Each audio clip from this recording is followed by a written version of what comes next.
Showtime! I hope I said that right. He said it real good in the movie.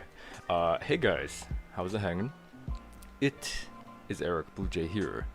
And this previous, December 9th, on a Tuesday in 2025, someone in this world has two thumbs. This one and this one. And he also went on ahead to go on ahead and see the Five Nights at Freddy's 2 movie in the theaters. And what an absolutely fan-flippantastic moment that happened to be. And that is what we're going to do here today. We're going to be talking all about the Five Nights at Freddy's 2 movie and all of its glory. Do some reviewing, do some talking about it, and all that kind of stuff, because there was actually a ton of Easter eggs, like a ton, and a lot of cool moments that we definitely have to go on ahead and discuss, and everything in between. So what we're gonna do first is we're gonna go on ahead and set out some notifications, if we know what that means. It sends off the nodey nodes to the nodes. It's a little bit of technical mumbo jumbo I picked up on. Just a little bit. Really high complex stuff. Really high complex stuff. Whew. Yeah, so we're gonna talk about a lot of spoilers too, guys. A lot of spoilers when it comes to the beginning, middle, and ending, everything in between, story plot, all that kind of stuff. So now you have been warned about that. We can go on ahead and check on out what we have here with the Five Nights at Freddy's 2 movie. Movie. Woo! And it's going to be absolutely spectacular. I can say that without a shadow of a doubt. Woo! Okay, so I cannot wait actually for the DVD release of the movie, because without the DVD, I have no, I wouldn't say recollection, but maybe I'd say some sort of visual presentation of the film, because there's only a hand select full of actual footage from the movie, whether it comes from official sources like the Blumhouse YouTube channel or the Universal Pictures YouTube channel, all that kind of stuff, and random somehow clips that some people have got from, I guess, filming with their phones in the movie theater, all that kind of stuff. So yeah, I cannot wait to actually start making videos for the Five Nights at Freddy's 2 movie. It's gonna be so cool. I know it. Ooh. And furthermore, guys, I do have the first FNAF movie on DVD. I did actually I'm really bad at this. I made a video about the Five Nights at Freddy's 1 DVD, and I did an unboxing. I never edited it. So I still have it somewhere around here, needing to get edited. But I do have it. It's like somewhere over there. What is going on? Dust Mira J07 says, where are you from? Your country name? I am from India. Well, hello. From India to, I'm from Canada. So India to Canada over here. What's going on? Welcome to the live stream. We're gonna go on ahead and talk about the Five Nights at Freddy's 2 movie in a few minutes from here. And there's gonna be some heavy spoilers, so just so you know, all that kind of stuff. But yeah, I am from Canada. Canada. I know I don't look it, but that's true. But welcome to the live stream. And once again, guys, we're gonna flip over to the other screen here, and just like always, Blue Jay's live streams are always very busy looking always very busy. So right at the top here, we're gonna have a warning that says this live stream will contain FNAF 2 movie spoilers. So you have been warned. Just in case you have not seen the movie yet, we are going to be talking about some major spoilers when it comes to the actual film in of itself. A lot of characters that you would not expect to be in this film, but they are. So we won't talk about that just yet, but we will get into that. And if yeah, all that kind of stuff. We got the Five Nights at Freddy's 2 animatronics here, and it would not be a certified Blue Jay live stream without, what side am I on? Plush Trap. For those of you who do not know, Plush Trap always joins me on live streams. Always. He really wants to come all the time. Sometimes I tell him no. I say, Plush Trap? No. But sometimes he says, Blue Jay? Yes. And then he jump scares my face. But today he's sitting in a DX, I think, what's it called? DX Racer? Gaming chair. That's what he's sitting in today. And I think he likes it. I just got it for him, and I think he really likes the gaming chair. Lately, Plush Trap has been playing some Five Nights at Freddy's 4, and he found it pretty scary, especially with his own appearance in the actual game. How to go to Canada from India? I have no idea. Probably an airport. Probably an airport. I actually have never been on an airplane before. I've never been. I know some people have like what's it called, fear of flying, which is funny because that's FOF, which is fear of failure. But I don't have any experience on an airplane. But I have been on an airplane in movies and video games, so there's that. Ooh. I want to meet you, bro. Well, we are here right now, and that's what matters in the end, right? Ooh. So yeah, we got a poll going on. If you think if you have seen the movie, make sure you check that you did, and if you did not, make sure you check that you did not see the movie. So with that in mind, let's go ahead and discuss the Five Nights at Freddy's 2 film.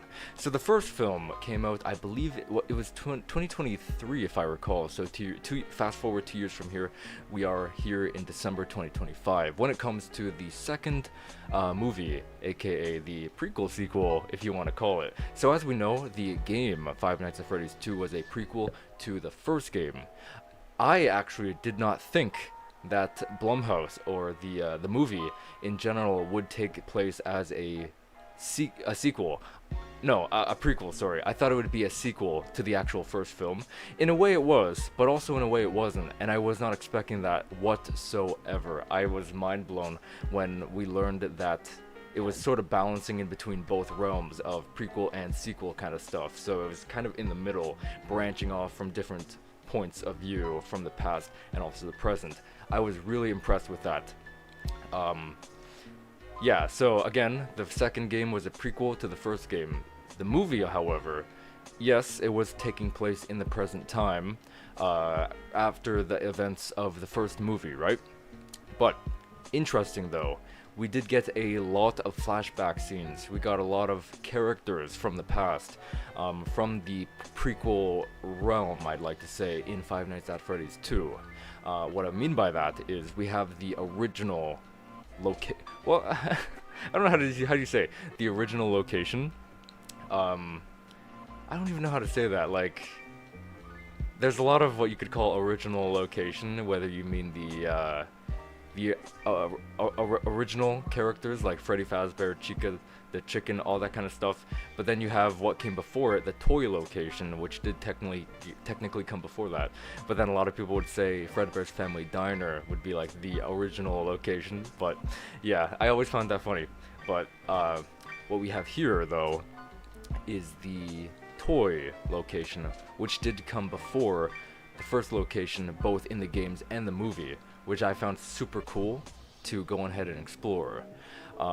What started to connect us with that realm was the Faz Talker. We did see the Faz Talker in the trailers, so the Faz Talker was very important in the actual film, and I did like that they went on ahead and showcased that in the trailer. We just didn't know how important that Faz Talker was. It was actually pretty substantial in my personal opinion.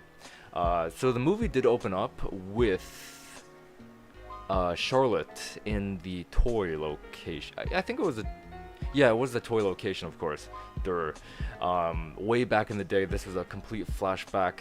It literally opened up with a flashback, which was really cool as well, because the events of Five Nights 2 is, again, intended to be a prequel, sorry.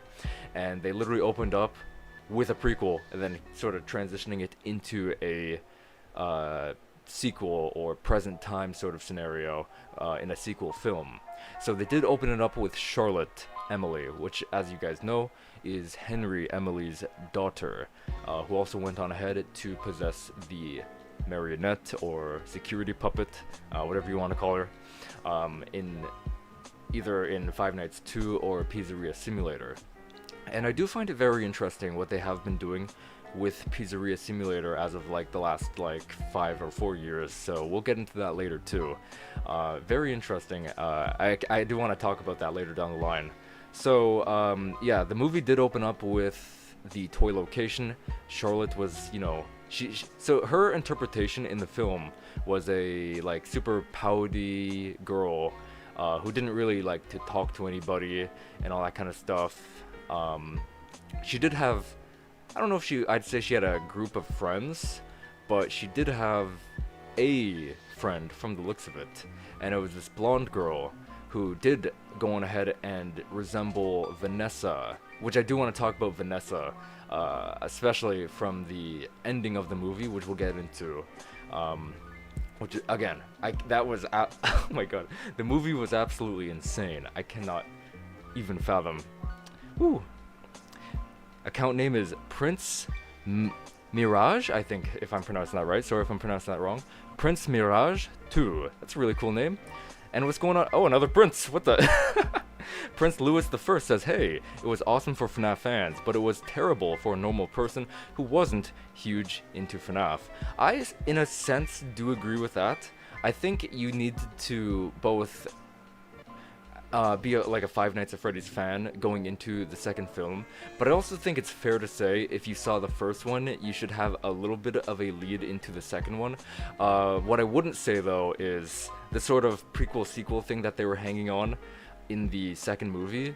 It definitely would absolutely get a little confusing for, let's say the new fans of the franchise, whether new fans of the games or fans of the franchise when it comes to just the films. And speaking of films, guys, I did go on ahead and take a few pictures. I forgot to pull them up here. But yeah, we had the, what's it called? What are these things called? Whoa. Look, guys, I'm holding it. I'm holding the box. Oh yeah, the box. We gotta talk about that too. Yeah, so we have the poster. That's where we have the poster here that I took a picture of. Oh my god. So there's two variants that I saw in the theaters. There was this one with the Fast Talker, which again expresses how important the Fast Talker was. And I do really enjoy what the Fast Talker did. It was sort of brought back the voice that you heard in some of the FNAF 2 death minigames, like Save Them, SAVE, all that kind of stuff. So I did really enjoy that. It did feel just like that. So I think that's what they were going for. This was also the other poster that I saw. I really do like this one. All of the toy animatronics trying to pop out of the cutout of the number 2. Really clever. And they also did a version of this with the old animatronics. It wasn't a poster though in theaters. You could sort of see it on Google Images and all that kind of stuff. That's all where you could see it. And we also have a little version of this that I took, so it's just it as full. I did really like that. And we also got a cool photo with the actual picture, or what's it called, poster itself. So yeah, really cool stuff here. Great memories. I always love taking photos at the movie theaters. Pretty much every movie that I went to see at the theaters, I will definitely take a picture with the what's it called, poster. Oh my god, why do I keep blanking on the word poster always? And I'm going back to the theaters on around the 19th or after the 19th to see another movie, the SpongeBob SquarePants Search for SquarePants movie. So my family and I are going to go on ahead and check that film out next week, I think. Well, the 19th is at the end of this week, but we're probably not gonna go see it on, opening night, or night 2, or night 3, or night 4, or night 5. Just kidding. Yeah, anyway, back on track. So, yeah, again, for anyone who's just tuning in, we are talking about FNAF 2 spoilers, so you have been warned. You have been warned. Yeah, so we were talking about Charlotte in the toy location. So she was going to, she actually, I said this a lot. I think I said it in my X and Instagram posts. I think I did say it on those when I posted there. But I think the person who was sitting beside me I don't know. I feel like they would have got annoyed by my constant ramblings to myself about the lore and all that kind of stuff. But and freakouts too. I'm very like I tend to have these freakouts whenever I get like overly excited. But Charlotte actually experienced the missing children incident, and the 5 missing children incident happened, I guess you could say, at the Five Nights 2, I guess the toy location, and she actually witnessed William Afton in the Spring Bonnie costume luring some kids into the back room, obviously to stab them with his knife and all that kind of stuff. But in this case, from the looks of it, he didn't lure them into the back room. He lured them into the kitchen, I think, or some sort of kitchen, because there was a sink he was washing his hands in. There were some stoves and pots and pans, which I did find funny, because the classic pots and pans, all that kind of stuff. Yeah, so that was really, really cool, I will say. I don't specifically remember how or if that can tie into anything that we know of, because from my understanding, the back room was located in the first location, and by first location I mean the one with the original band of Freddy Fazbear, Chica the Chicken, Bonnie the Bunny, Foxy the Pirate Fox, all that kind of stuff. So that location. Talking about locations is gonna get pretty confusing, I will say. Don't you agree, gamer plush trap? I think he agrees. This is so funny. So yeah, that was pretty cool. So I don't know if there's gonna be another version, or there's sort of like branching off into another incident. But yeah, he did lure some kids into the kitchen and started harming the kids with his really cool cleaver. Or not cleaver, what's it called? I guess big pizza knife, whatever you want to call it. But Charlotte, she was panicking. She thought that something was going bad in the kitchen with the kids following him into there. And oh my god, his eyes glue blue. Oh my god, or whatever color, I forget. I think it was light blue. So it looked like again, official spring locks, where it's half machine, half I guess you could say manpower, where you're actually moving and all that kind of stuff. So that was really cool to see as well. Very menacing too, coming from the door, the double doors, all that kind of stuff. So Charlotte, she did see a lot of issue with that notion, and she went to a lot of adults. And keep this in mind, because that aspect is very important. So she went from parent to parent, adult to adult. Pretty much every adult she could see in the building, and every single parent told her to, like, not now, or get lost, or can't you see I'm busy here, which really fueled the agony of Charlotte. And that's something that will reflect with Charlotte later in the film, and I can't wait to get to that. What is going on? Javier Pawa, I think, says hi. Hi. I like your Freddy Fazbear profile picture. Good stuff. Is that from the movie? I'm actually I wish that the old animatronics had a little bit more presence in the second film. Unfortunately, they were just, for the most part, seen as short cameos and like a little bit of action here and there, but other from that, they weren't all that there, in my opinion, which is unfortunate. I saw the movie. We got some code here, guys. Let's get some decoding. 1 0 0 1 0 1 1 0 1 0 1 1 0 1 1 1 0 1 1 1 out of 10 to me. I like that review. I like that review. I don't even know what that number is. I don't even know. I actually really did enjoy this movie. I did hear a lot of people not enjoying this movie. Although I haven't really looked into it other than, I don't know, some headlines here and there. But again, I really did enjoy this movie. I would say I like it a little more than the first film. Maybe like, I don't know, 1% more than the first movie. I absolutely adored the first film, but I might have some bias too. The second game has always been my favorite ever since 2014, so maybe that's where it comes in, but I don't know. I really did enjoy this movie. Again, I'd say maybe like just a shred more, if that makes sense. Thank you for subscribing, Javier Pawa. I really appreciate that. We talk a lot about Five Nights at Freddy's, all that kind of stuff. If you look in the description, there's a couple of playlists, so like top 10 facts videos, theory videos, let's plays, all that kind of stuff. So that's the kind of stuff that we do around here when it comes to Five Nights at Freddy's. And we've been talking about Five Nights at Freddy's for a few years now, I would say. Yeah, a few years now. But yeah, welcome to the channel. Welcome. Woo. We're gonna definitely be making some FNAF 2 movie videos down the line as soon as the DVD comes out, so I can rewatch it and hopefully take some pictures with all that kind of stuff. You got an image of Spring Bonnie? Well, not Spring Bonnie, Spring Trap.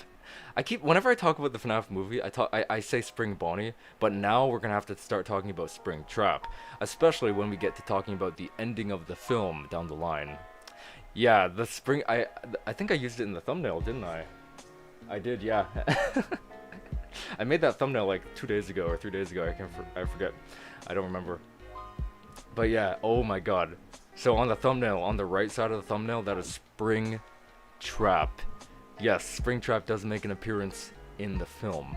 Yes, Spring Trap, you heard that right. Toy Freddy got the Gojo treatment. Man, do you see the man just like sort of strutting down Faz Fest? Oh my god, Faz Fest was actually insane. Honestly, I do wish they did a little bit more with that. Unfortunately, they did not. And also, they hit it very well. In the trailers, they made it appear like... well, first, I thought Toy Freddy was the guy who said, "Showtime!" Apparently not. Apparently it was somebody else. Some human dude. But also, the Toy Freddy strutting down the way in the trailers, I thought that was like the red carpet opening for the next Freddy Fazbear's Pizza. That's what I initially thought, because that's what told me that this is going to be a sequel, but obviously it is not. Well, you know, it's a prequel, but also a sequel at the same time. And I don't mind about Toy Bonnie having a high-pitched voice because it's accurate to the game. I 100% agree with that.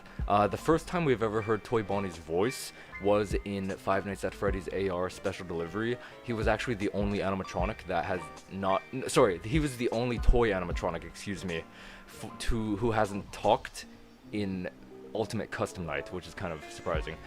Speaking of which, I talked about that in a video that's coming up. Hopefully maybe next weekend, I made a top 10 facts video about Toy Chica. So that's gonna be out hopefully this weekend, and the next weekend I actually filmed my top 10 facts about Toy Bonnie. So that will be returning as well very soon, and I did talk about what I just talked about now with the first time we heard Toy Bonnie's voice was in Special Delivery. He hasn't ever spoken in Ultimate Custom Night.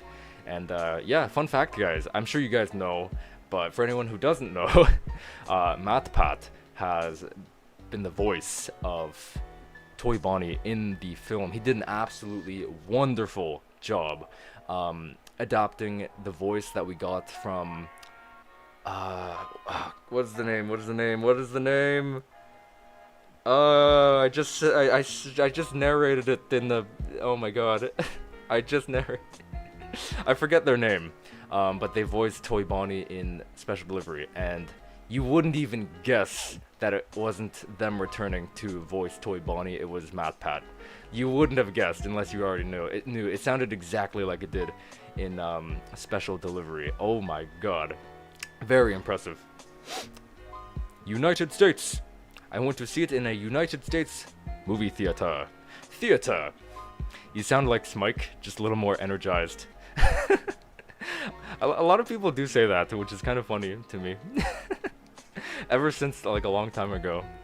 Which honestly, Smike has always been my favorite YouTuber and still is to this day, even though he hasn't posted for like 100 years. My whole goal was to like bring back his either energy or sort of content and editing style to YouTube, because I know like in YouTube today there's a lot of like super exaggerated crazy editing, but he just had such a really laid back, chill editing style and just like super like relaxing narration, and I just wanted to bring that back. I don't know, I just want to bring it upon myself to do that and bring it back to the FNAF community, because ever since he sort of quit YouTube, I think the FNAF community was lacking something, and it was him, or the content that he rather. Brang? Is that a word? Brang is not a word. Brought. So yeah, ever since like 2020, I think I just started doing, or like taking over for him, if that makes sense. I hope we see a golden cupcake cameo in the FNAF 3 movie. That would be really cool. Or even the phantom cupcake. I wish the cupcake had more of a presence in the second movie. It wasn't really though. Although it just sort of followed Toy Chica around, of course, on her hand usually. But other from that, not really, which is kind of surprising, because the cupcake had a bigger, I guess, significant, not really, but some sort of significance in the first movie. Sounds like a good video. I love Toy Chica facts. Yeah, that video is completely done, 100%. I'm just waiting to get a release date for it, which I'm thinking I'm gonna put it out this next weekend. Again, video is done, thumbnails done, everything. But the Toy Bonnie video for the top 10 facts for him, I just did the voiceover. I didn't do anything with it yet, so that's going to be in the works probably during the week here. You're the GOAT. Thank you so much for the compliment. The greatest of all time. I think I am the only one who likes Withered Bonnie's design, even though he has 4 seconds of, oh my god. That's something I don't like about this film. They really underutilized the old animatronics. I really don't like that, because I love the old animatronics so much, just so much, man. They were just seen as like a cameo in the parts and service room, and then they were just roaming here and there. Again, as you said, 4 seconds basically per character, which is very unfortunate.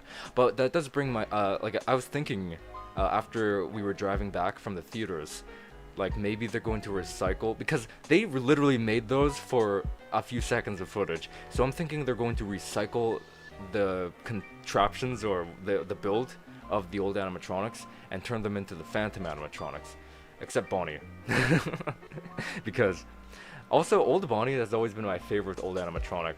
I love his design so much, just like the faceless nothingness, and you can see his jaw come out here and it can move a little bit.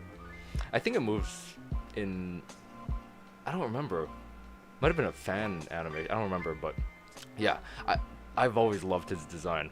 And I don't know if you guys have known this before, but I pretty much just sort of had that epiphany during the movie, which is crazy. So yeah, the old animatronics in Five Nights 2 and likewise the movie, they were prototypes.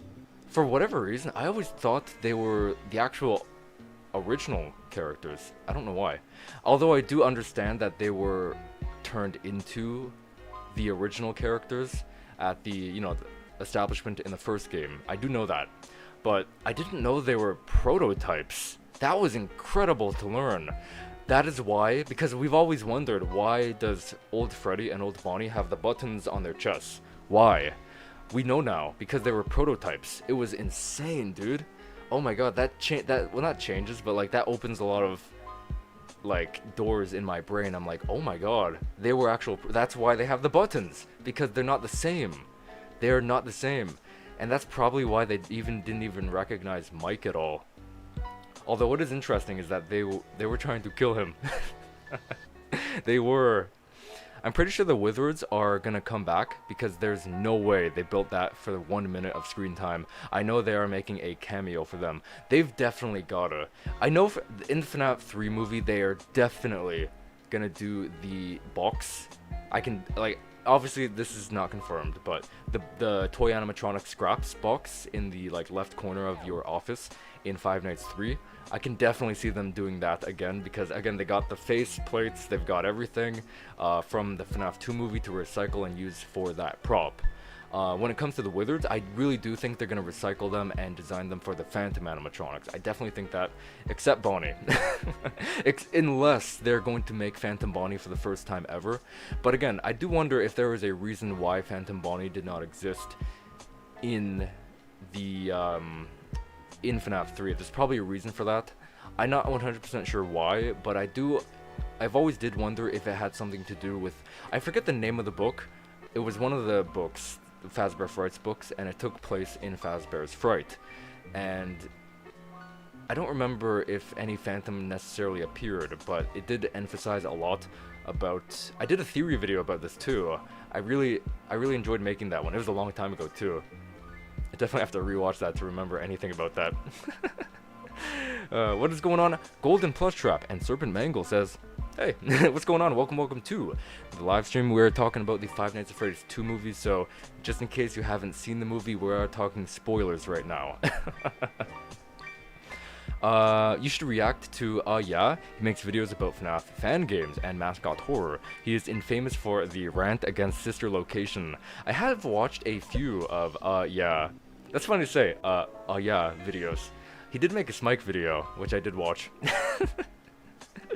And a few others here and there, a few years ago and whatnot. I haven't watched them for a while though. Maybe I should check them out again. Have seen the movie? That's good to hear. Okay. Just want to make sure so we don't get any, spoilers here and there for anyone who does not want to hear them yet. Because again, the movie is still brand new. The movies are still airing in theaters as we speak. I could technically go to the theaters right now and watch it again, which I would love to do. Idea, if the Wizards are coming, there should be a scene where the Wizards are walking down to go to Fazbear's Frights, and the Wizards see a man smoking, so the Wizards take the man's lighter. He's like, don't you understand? You could cause the fire to the Fazbear's Frights. Don't do that. This is very dangerous. And then they confiscate his lighter and cigarettes. He's like, these are mine now.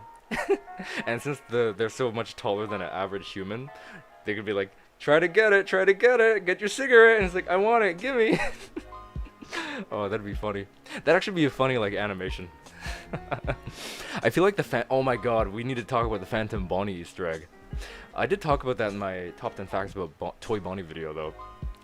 But yeah, I feel like Phantom Bonnie could be some sort of Easter egg like Shadow Bonnie in this movie.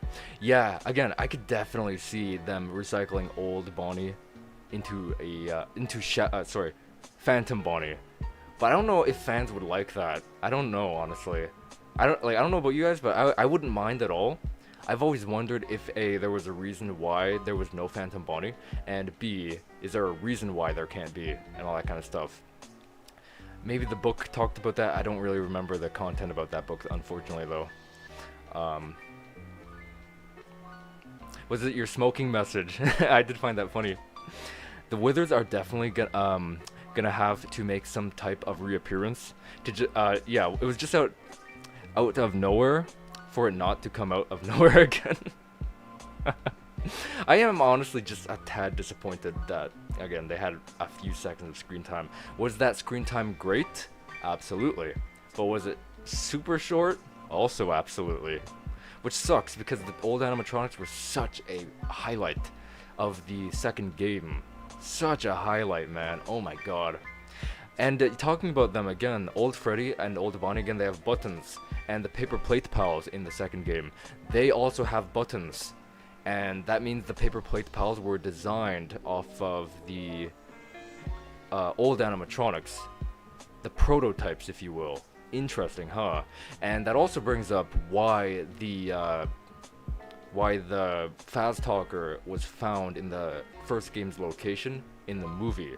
well, when they revisited it in the second movie, the location in the first movie, if that makes sense. So the Faz Talker and the Paper Plate Pals, they are all something from long ago in the toy location, way before the first movie's location, if that makes sense. So from that is the era where the Faz Talker was, and someone had brought it to the original, the first games and first movies location. This is gonna be so hard to talk about. So funny though. I imagine Withered Bonnie doing the same reappear with Withered Chica as when Toy Freddy and Toy Bonnie made their first appearances. I actually did really enjoy, they did a lot of attention to detail with the old animatronics in the movie. So we did see old Freddy, he did reach for Mike's face, just like he does in the second game, like he does that whole grabbing thing. Oh my god. I think Toy Chica also did the same thing where she held her hands out like horizontally and her wires dangled. Really cool stuff. And I think, if I recall, old Bonnie was in the left vents, which I think is accurate to the games. If I recall, I think in the movie he was in the left. I can't remember. Might need to get fact checking on that, but I don't have any DVD yet.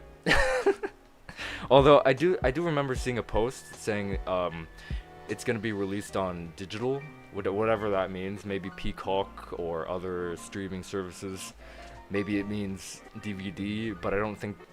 Actually, way back in the day, DVD did translate to digital, so maybe that I forget like what date it was though, unfortunately.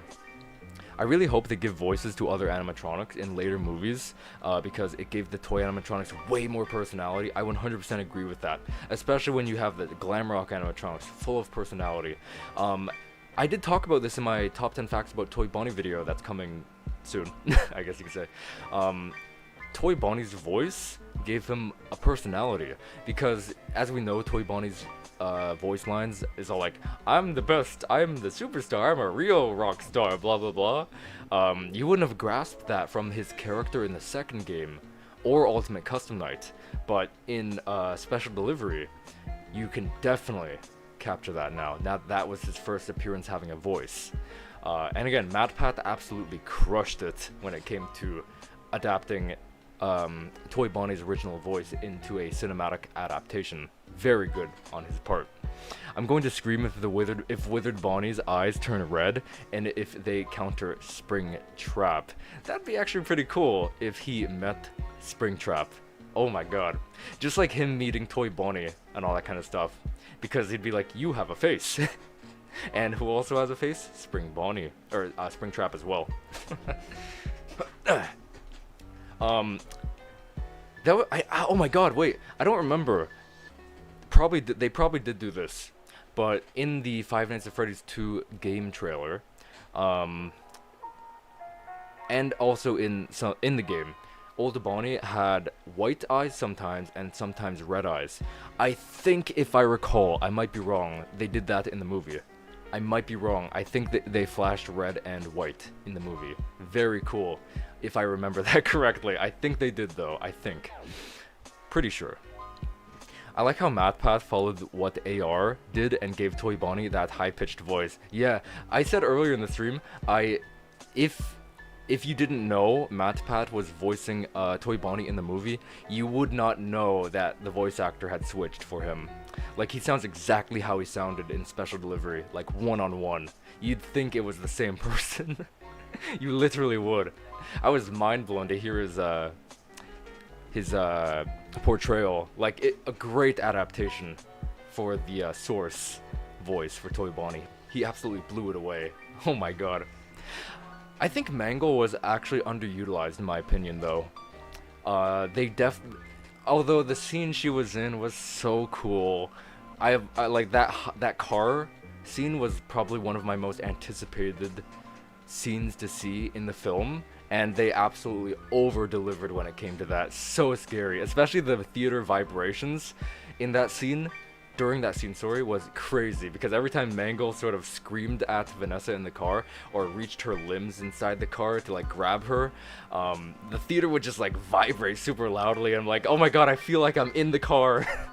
So cool. But they didn't even do anything with Mangle's police static. So if you guys don't know, in the second game, you can hear this police radio sort of static coming off of the Mangle. Unfortunately, that was pretty much cut in the film, nowhere to be seen.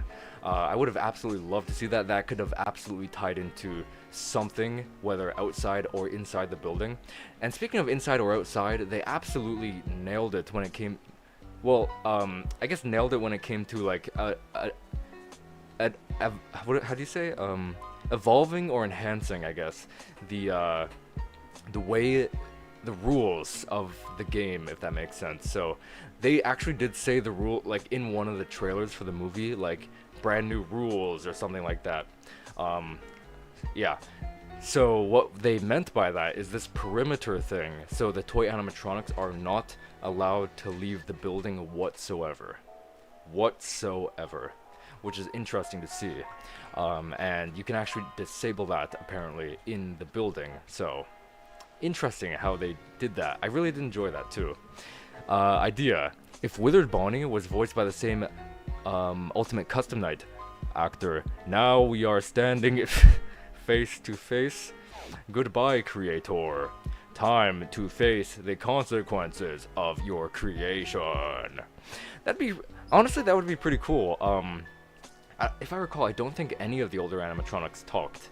That might have been, I don't know why. They're probably too cheap. Oh, in the FNAF 3 movie.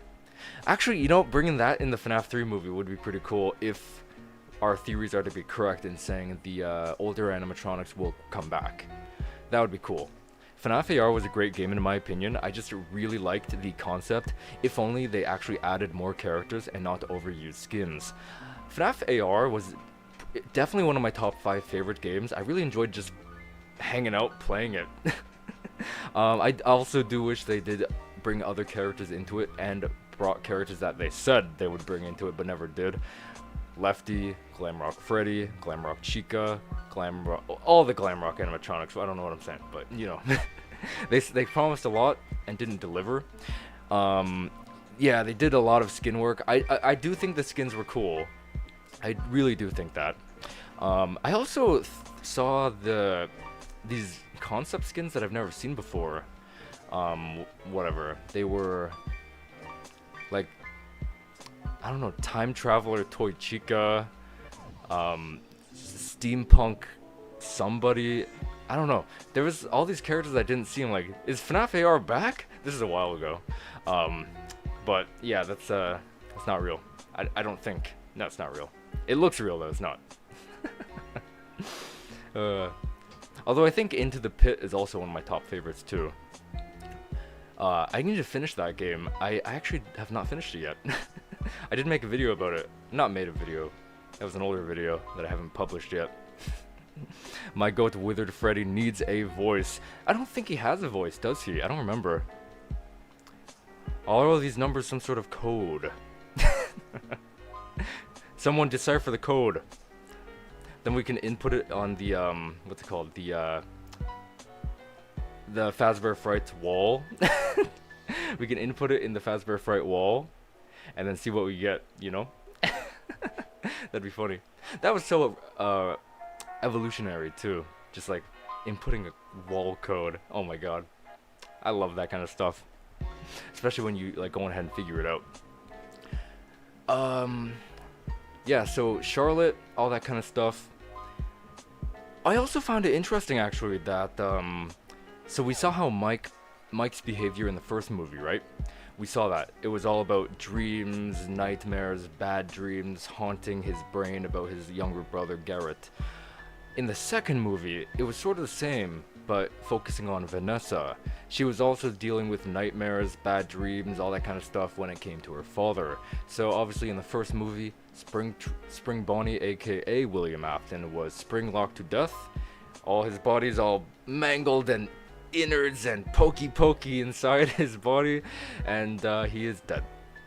And he is sort of haunting Vanessa's brain and memory and all that kind of stuff, driving her crazy.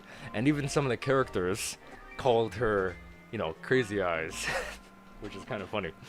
And that really worked well, in my opinion, sort of acting as some sort of mirror, going from the first movie to the second movie with two different characters, and seeing how one person tried to help, Vanessa helping Mike in the first film, and then on the flip side, we had Mike helping Vanessa in the second movie. But it's okay. I mean, she did join a spin class. She joined a spin class. Probably the highlight of the FNAF lore. Vanessa joining a spin class. That's insane. Well, guys, top 10 facts about Vanessa. She actually joined a spin class. Blah, blah, blah, blah, blah. That's funny. Withered Bonnie is my favorite character. He's actually one of mine too, in general. Heck, the Wizards are my favorite group. Literally, same here, of animatronics, so I'm disappointed they didn't get as much screen time as I wanted. I agree 100%, man. Oh my god, again, they had like, I don't know, less than a minute of screen time altogether, I would say. Again, was their screen time cool? Yes, it was very cool.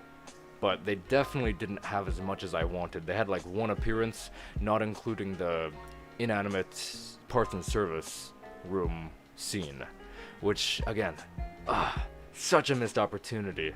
Such a missed opportunity, man. What is going on, Jeremy? Saying, ew, it's the Scooby Fazbear community. The movies are terrible, the books are pathetic, and the books are lame. And the music is really, really bad. Well, you are welcome to your opinion, obviously. I don't think everyone would think FNAF is perfect. I do know that Five Nights at Freddy's had a lot of hate back in the day. Way back in the day. What I did find interesting, though, talking about Scooby-Doo, is that the second movie actually detailed some mystery-solving gang, I guess you could say.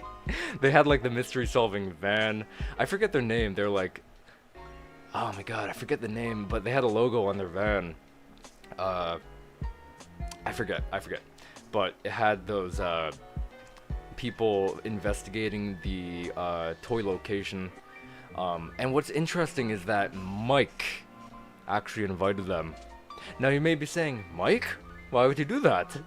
Well, we're actually talking about Mike. So, Michael Afton. Oh my god, I was planning that for hours. No, I'm just kidding, that was on the spot. Yeah, so I actually did not think that guy, that crazy looking guy with the split hair, that was Michael Afton. During the more beginning-ish area of the film, he did appear, and that was Michael. I did not know that. I thought it was a new character, but near the ending, they brought him out to be Michael Afton. I was like, oh my god, that was him this entire time. Now it makes sense why he was, I guess, luring these people into this area, and every single, I think there was 3 of them. All 3 of them got killed by the animatronics. One of them got killed in the design of the place was really cool, with the moat. And that Mike joke of what kind of idiot designed this place, and like, how do you close the doors? And then Vanessa's like, there are no doors, and all that stuff. That really brings me back to 2014, where there was that SpongeBob meme when it came to Five Nights 2, where it was like, Mr. Krabs, the front door is missing. That's so funny. That one always gets a chuckle out of me. Back on the topic of FNAF AR, there's a Roblox game that recreated the entirety of FNAF AR and even added new characters with actual new animations and mechanics. I did not know that. I'm gonna have to check that out one day. That sounds really cool, actually. Recreates the entirety of the game? New characters, new animations. Oh my god. I forget what. I used to play this FNAF RP on Roblox. And you could buy characters I obviously bought Toy Freddy. He's like my favorite character for some reason. I don't know why. So I always played as him, and you could go from like the first location, second, third. I think the FNAF 4 house, if I recall. I haven't played that for a long time though. I forget it though. But it was fun when I was playing on it though. Just sort of walking around, all that kind of stuff. And doing the Toy Freddy animations. Oh my god, so fun. Yeah, so they did redesign the FNAF 2 building, added a moat. One of the ghost hunters died in that moat. I think it was a bunch of tiny marionettes, which we've never seen before. The closest thing we could see to that is the mini arenas in the sister location.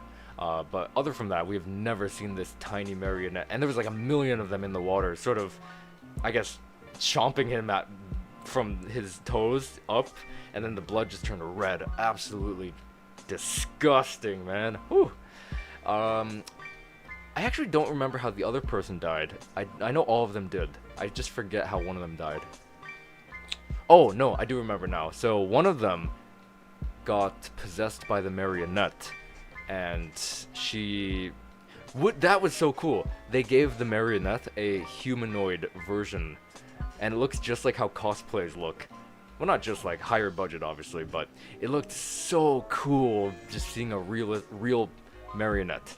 Oh my god. Like, I've always really enjoyed the Marionette's tear streak design aspect. I really enjoyed that. In the film, not for the actual character, but for the person who got, I guess, it's weird to say because the marionette is already possessed by Charlotte, and now Charlotte is possessing another person. I don't know how that works just yet. The movie focused a lot about the marionette, so they added a lot of abilities and lore to her. So I guess we're kind of still looking into this aspect when it comes to the marionette. But yeah, she's already possessed, and she can possess other people and turn that person into another human marionette, if that makes sense. And I don't know if it's separate from their body, because we did see her dead body later in the film, and we don't know anything else about that. I think the third guy, he did die from the girl who was possessed into the marionette, if I recall. And then as soon as Michael Afton had done the deed, made sure all of those 3 people were dead for some unknown reason, he just skadoodled, he just scrammed, he just nigandered away, and just sort of left, not to come back until the more ending area of the film. I'm glad that some of the kills were actually kind of graphic, as I do like more graphic media. I did hear a lot of complaints about the first movie, actually, sort of, I guess you could say, skimping on the graphic violence in the film, which I could agree with. a little bit when it came to the first movie, but when it came to the second movie, I think they absolutely knocked it out of the park when it came to the, like, deaths and all that kind of stuff, the blood, all that kind of stuff, man. Oh, they really did well. Wait, didn't someone die from the mangle, if I recall? Yeah, I think someone did. Like, grabbed him by the neck and just... Yeah, that was it. Grabbed him up and then just, I don't know, ripped him apart, threw him down. That's what happens. Right, I forgot. So the possessed marionette did not kill the last person. I forgot about that. Yeah, so then I guess it transfers to Mike and Abby and Vanessa, so like the human aspect, or the main character human aspects of the film. And it was funny that we saw like some sort of romance bonding between Mike and Vanessa. That was pretty cool to see. And I really did enjoy the little joke of Abby tying Mike's tie, and Vanessa like sort of realizing that. She was like, "Did Abby tie that for you?" And he's like, "Yup." Like, he's no shame at all. Yup. A character I would absolutely love to see in one of the movies is Plushtrap. Plushtrap getting some love. Plushtrap's hanging out on his gaming chair over there, like an absolute sauce spouse.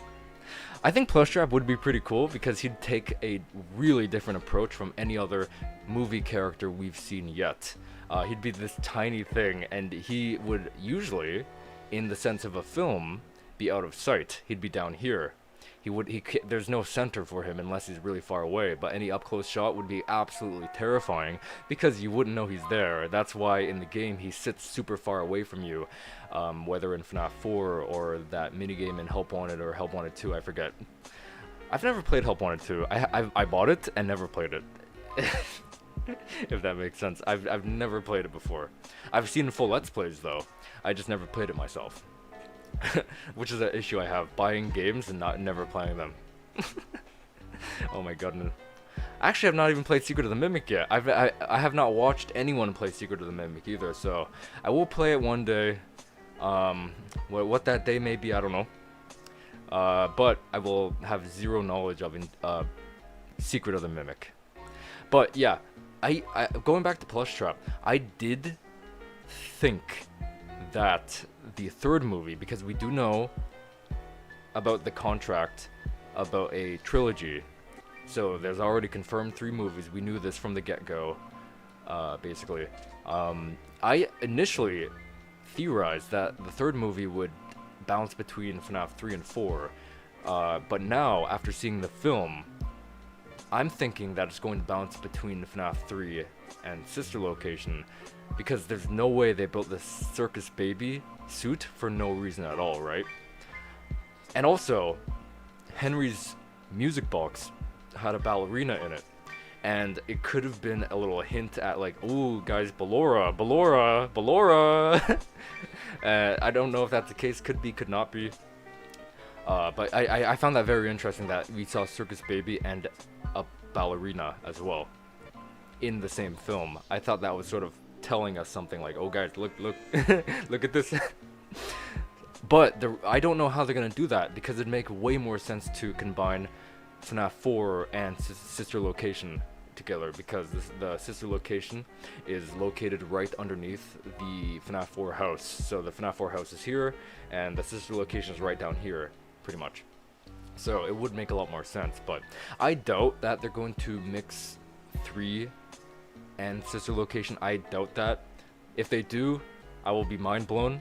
But I actually don't know, because they actually have to add a lot to FNAF 3, because it's hard to say. Like, any of the games have very little I don't want to say story, but like whatever the word would be to them.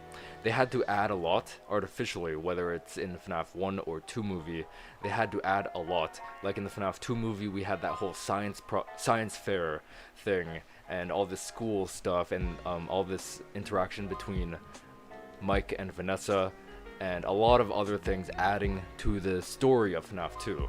And the same thing happened in the FNAF 1 movie. So now they have to redo that in the third movie, but I'm wondering how they're going to go about that.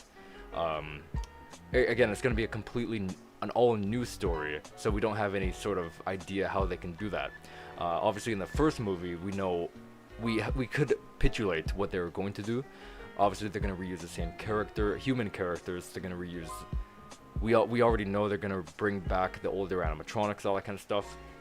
But in the third, it's an all new location, all new characters when it comes to the Phantoms, and the only really returning character would be Bonnie in the form of Springtrap.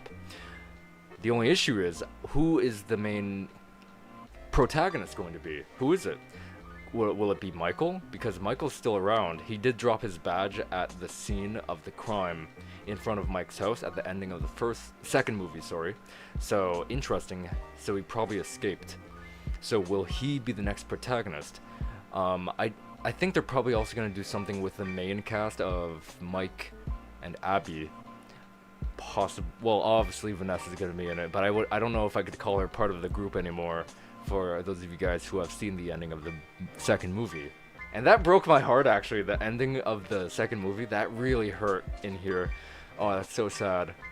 If they do make a FNAF 4, I would love if they did, by the way, FNAF 4 movie, I would want it to be R-rated because it would make the Nightmare animatronics look way more cooler on the big screen. I do agree with that. The Nightmare animatronics have to be absolutely horrific. They're huge, their bodies have tatters, their teeth are ginormous and sharp.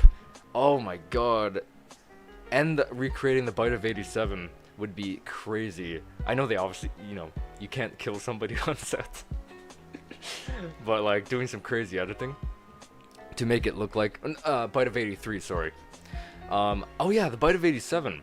In the film, when Abby brought Toy Chica as a science fair project, she went to go speak with Mr. Berg, I think his name was, and he was in a room, and Toy Chica followed him in there, and blah blah blah. And I thought, in the when I was sitting in the theaters, I literally like did this. I grabbed sort of the armrest. I sort of like leaned in because I was like, oh my god, is this happening? So what I thought though, I thought Toy Chica was going to initiate either the bite of, or like something like the Bite of 87, because she picked up Mr. Berg and said, like, I want to see what's in that head of yours. And then obviously we know the joke when his dead body was on the ground. He's like, just as I thought, empty. Megan Fox also killed it as Toy Chica. And if I recall, Kellen Goff returned as, well, not returned, I guess returned to the franchise though, as Toy Freddy. He was never Toy Freddy before. He was a bunch of Freddys before, I guess you could say, but like Funtime Freddy. And the Blob, I think it was the Blob, I might be wrong. I think he was, because it is Funtime Freddy's head. I might need to fact check that, but I'm pretty sure it was him. But yeah, this is his first time being Toy Freddy, so really big props to him too. The Freddles would be also, I bet, oh my god, I feel like they would definitely bait people by, so you know how so new fans, they would see the Freddy plushie on the bed. They would not know that would turn into well, not turn into, but the Freddles would appear next to it. So like you think that the plushie is just so cute, but then you turn around and it's that Nightmare Freddle. So the Freddles would also be cool to see if they do a kill by jumping out of Nightmare Freddy and biting some person. Oh my god, just like either jumping out of his mouth or the holes in his body and just like grab and just start tearing some person apart or something like that. I think the FNAF 4 movie would also benefit from some sort of like somehow like how the FNAF 2 movie did, like flashbacks of prequel stuff and then present time stuff. And what I mean by that when it comes to FNAF 4 is the death minigames victory minigames that we get of the crying child, you know, roaming around either his house or Fredbear's Family Diner, all that kind of stuff outside. I think that would, adapting that, expanding on it into a film, sorry, it's not confirmed, would be really cool. And then bouncing back to the present time where whatever would be happening with Michael and whatever else that the Blumhouse would want to add to that, maybe with Mike and Abby or all that kind of stuff. But although I don't think Mike and Abby would make a lot of sense to appear in a movie that adapts FNAF 4. I don't really think they would, honestly. It'd be great to see them back though, obviously, but I don't know how they would, you know, sort of fit in with that story, I guess I'm saying. I would kind of want the FNAF 4 movie to be a loop. Oh, that'd be cool, where each time the MC dies by an animatronic, they wake back up at the same time and have to survive again. That would actually really put a lot of emphasis onto not the, but a dream theory. Not the dream theory, a dream theory, if that makes sense. Forcing, whenever you die in your dream, you have to live that again, if that makes sense. I think that would actually work really well with the story, and if they want to adapt the story of FNAF 4 in that degree, I think that'd be really cool, actually. Especially with the group of animatronics being called Nightmares. So that would give a lot of emphasis to that alone. I think that'd be really cool, actually. And it'd be the first time they would ever do some sort of looping, in the movies at least. It's not the first loop we've seen in FNAF. I think the first loop was probably Ultimate Custom Night. I think so, right? I don't think there's any other... I don't think so. Yeah, so I think Ultimate Custom Night is probably the first loop we've seen in the film. Or not film, the whole franchise entirely, I think. And again, Ultimate Custom Night is also a cool concept too, while at it. I do like the idea of Sister Location being tied to FNAF 4 movie, as it would also tie into an R rating. I think Sister Location would also need such a rating because the Funtime animatronics are... They look very, again, kid-friendly, just like the toys, but they are monsters inside. Whether having the circus baby's ice cream in her stomach hatch, and then grabbing Elizabeth and pulling her in, and all that kind of stuff. There's also like people hanging from their necks, so it's definitely gonna have a little bit of a higher rating. But I do think it would be absolutely genius, and also would save on production, adding 4 and Sister Location into one film. I know this is unrealistic, but I'd love if every game had a film, if that makes sense. I'd love that. I know that's super unrealistic, but again, I would absolutely love that. Super unrealistic though.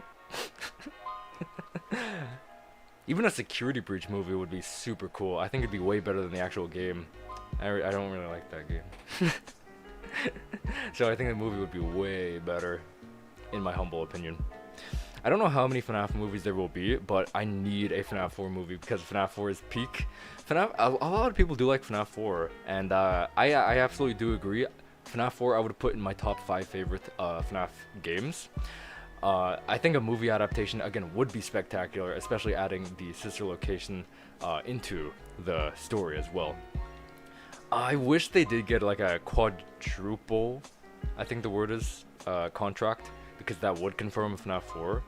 But hopefully, if the FNAF 2 and 3 movie do what really, really well, then hopefully Blumhouse will be like, guys, let's get on FNAF 4 in a few years here and there.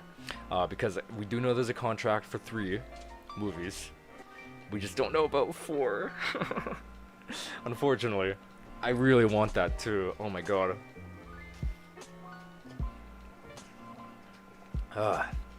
Water. Sometimes we forget about drinking water. And it's very important to drink water.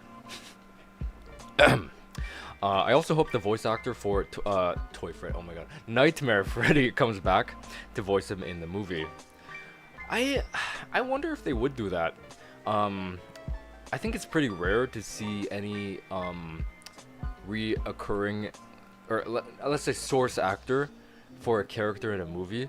It's very rare to see that, unfortunately. We haven't even got any of that in FNAF 2 movie at all, unfortunately. Well, I think they did fine. They were great the way they were, with Kellen, Megan, and MatPat. I think they did great. MatPat especially did, again, a great impression of Toy Bonnie's source voice. Great impression. So as long as they can get somebody who can do a really good impression of the source voice, I think it'll be fine. But I'll always say, like, the originals of the voice acting cast will always be the best. Always be the best. Whether it's nostalgia or just, I don't know, whatever you want to say. But again, as long as they find someone who would fit and can portray that voice, I would also be personally okay with that as well. Actually, I don't think Toy Freddy, he didn't speak all that much, did he? He talked a little bit during FazFest, but other than that, not really. They didn't really talk much. Toy Chica mostly did the talking out of the toy animatronics. Toy Bonnie probably the second, and Mangle did not talk at all, from what I remember. Which is unfortunate because, again, Mangle also has a source voice. which unfortunately they did not take advantage of, I don't think. The way I like to see it is maybe the 3-movie contract is for, oh, interesting, for Matthew Lillard, since he plays William, and he sort of dies in 3, so maybe that's what he meant. Oh, interesting, okay. I actually didn't think about that. Although they would need some sort of Springtrap if they were to do a Pizzeria Simulator adaptation, which interesting because at the end of the second movie, in the post credit scenes, you could hear Henry talking in the same sort of deep voice that you hear him in Pizzeria Simulator. And I did say this earlier in the live stream. There was a weird amount of, like, what's the word? Like, a weird amount of course reversal, I guess you could say, to the Pizzeria Simulator. Whether this is in Security Breach, whether this is in the Ruin DLC, whether this is in the FNAF 2 movie. That's 3 instances of Pizzeria Simulator being modernly talked about within the last 5 years. Really, really interesting. So I'm wondering what they have planned to do with that. Why would they do that in Security Breach? Why would they do that in the post credit scenes of the FNAF 2 movie? Why? I really want to know. For Pizzeria Simulator, I think they could use a different act. They could, honestly, they could. Because there's no reason to see Scrap Trap's fate. Well,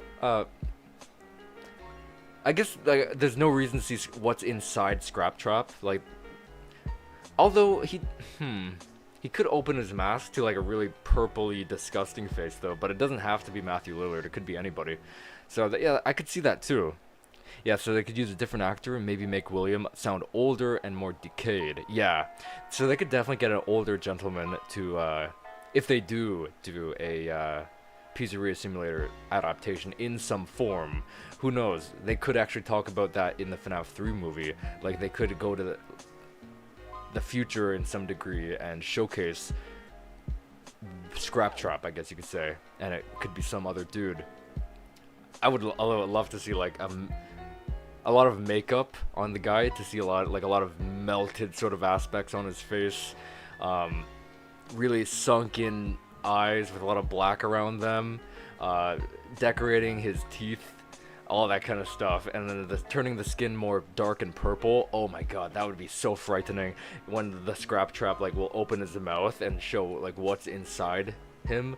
Oh, that'd be so cool, man. Ooh. And then maybe for flashbacks, like the Bite of 83, they could use a younger actor. They could also do that too, yeah. I really would love them to showcase the victory minigames in FNAF 4 in the actual movie. So you'd see the bullies, the brother, the crying child, so they would all have like human forms. Well, I guess movie human forms. They obviously have human forms. And then seeing the Bite of 83 actually happen in cinematic format on the big screen would be absolutely bonkers, dude. Holy. Like, FNAF 4 would absolutely destroy the box office, in a good way, obviously. Oh my god. Because I think even if you are not a Five Nights at Freddy's fan, if you've seen or looked at anything Five Nights at Freddy's, it'd either be the first or the fourth game, I would think, from my like general knowledge of interacting with people who aren't huge into FNAF. Usually they would only know about the first or fourth game. So I think using that logic, I think the fourth game would probably bring a lot of attention. A lot of attention, I think. I'd love to see I would like to see Nightmare or Marionette as a final boss of the movie. That would be cool too. Just like Spring Bonnie in the first movie. He was sort of the final final boss of the first film. Oh my god, that was so cool.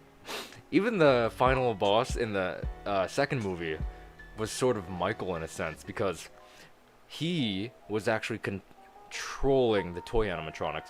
Interesting though, the opening animation of the film sort of relayed the marionettes sort of controlling, like puppet string sort of thing, the toys.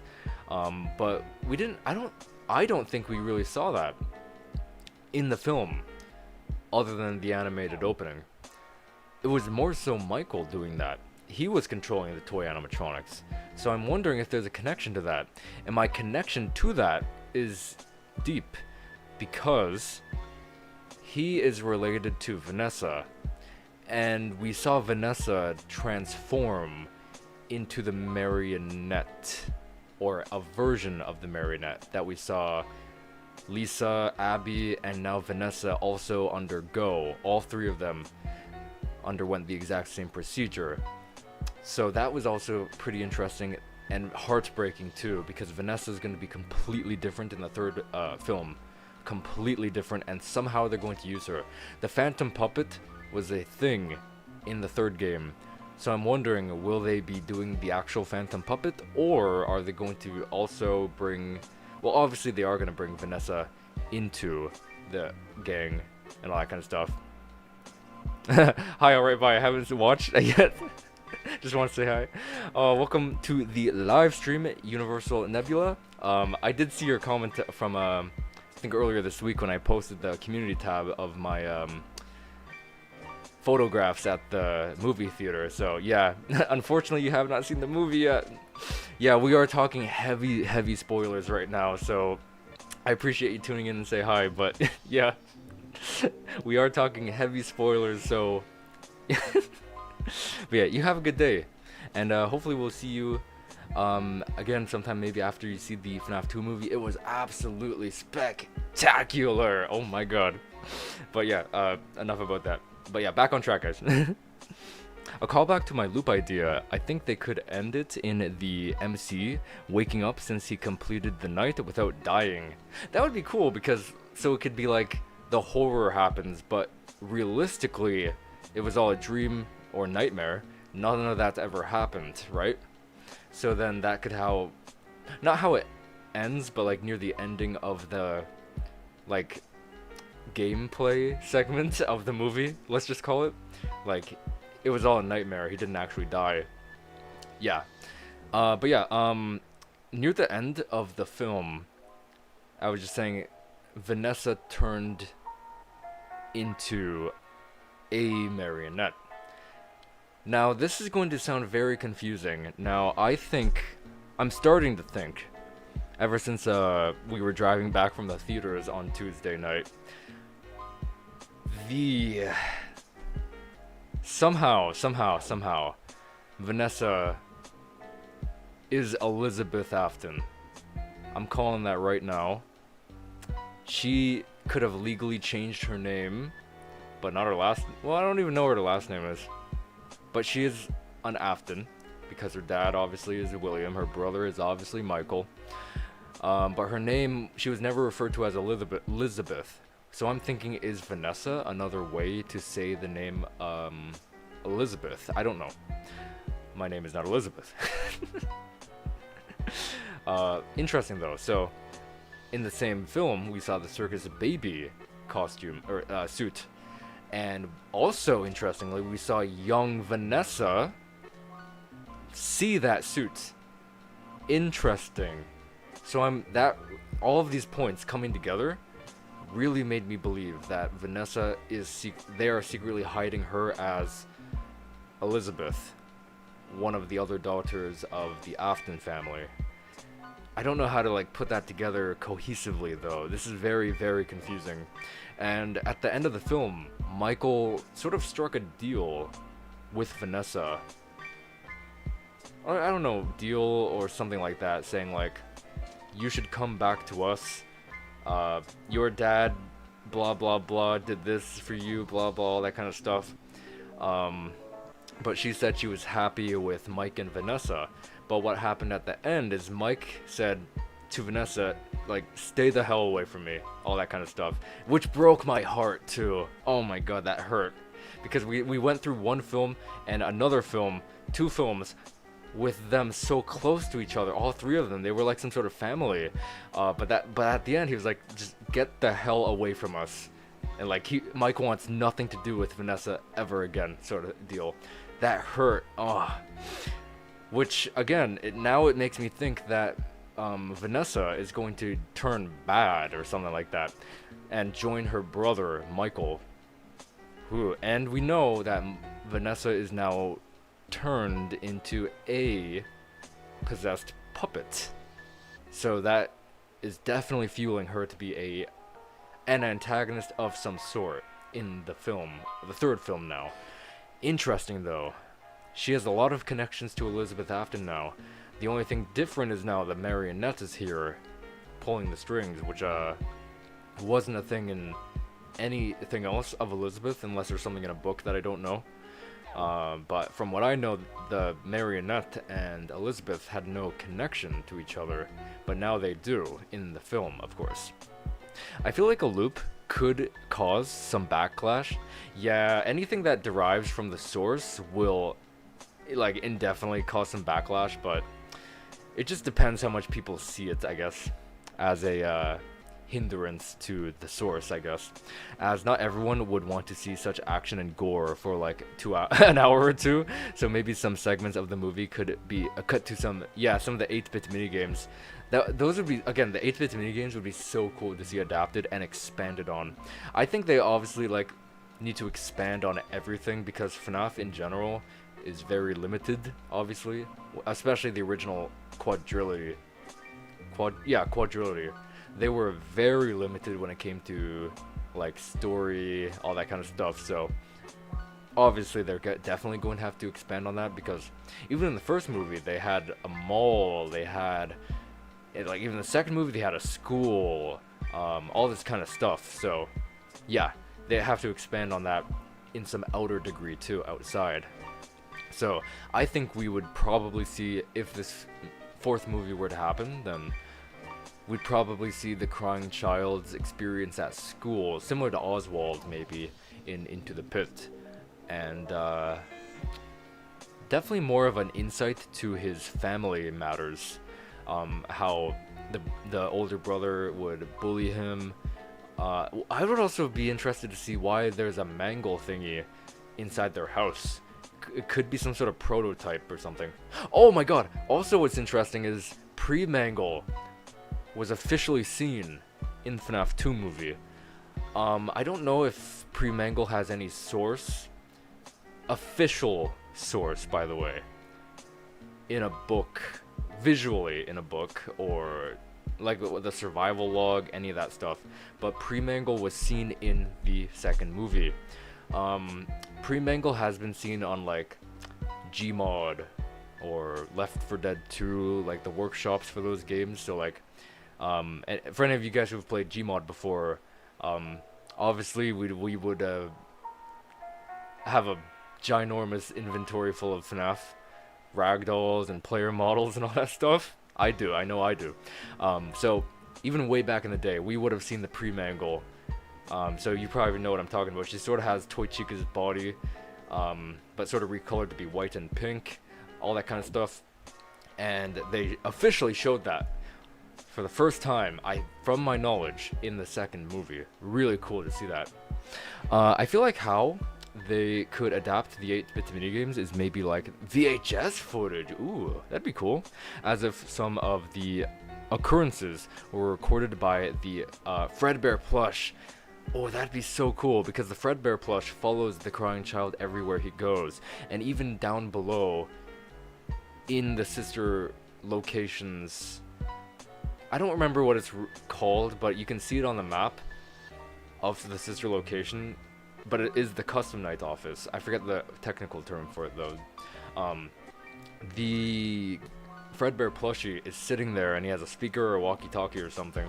So again, the theory is whoever that is, likely Michael, is sort of relaying some sort of vibrance towards the crying child or something like that. So seeing that from the perspective of a Fredbear plushie and his eyes tracking you wherever you go, would be really cool to see in a cinematic form too. Especially figuring out how or if there are a lot of those Fredbear plushies, or if it is moving around.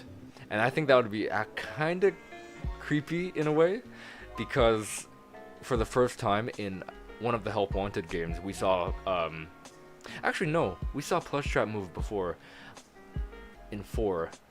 So I guess in FNAF 4 and one of the Help Wanted games, seeing a tiny little stuffy looking thing moving on its own is terrifying in of itself. So whether it is Plush Trap or something like the Fredbear plushie, oh my god, that would be kind of terrifying, I would say.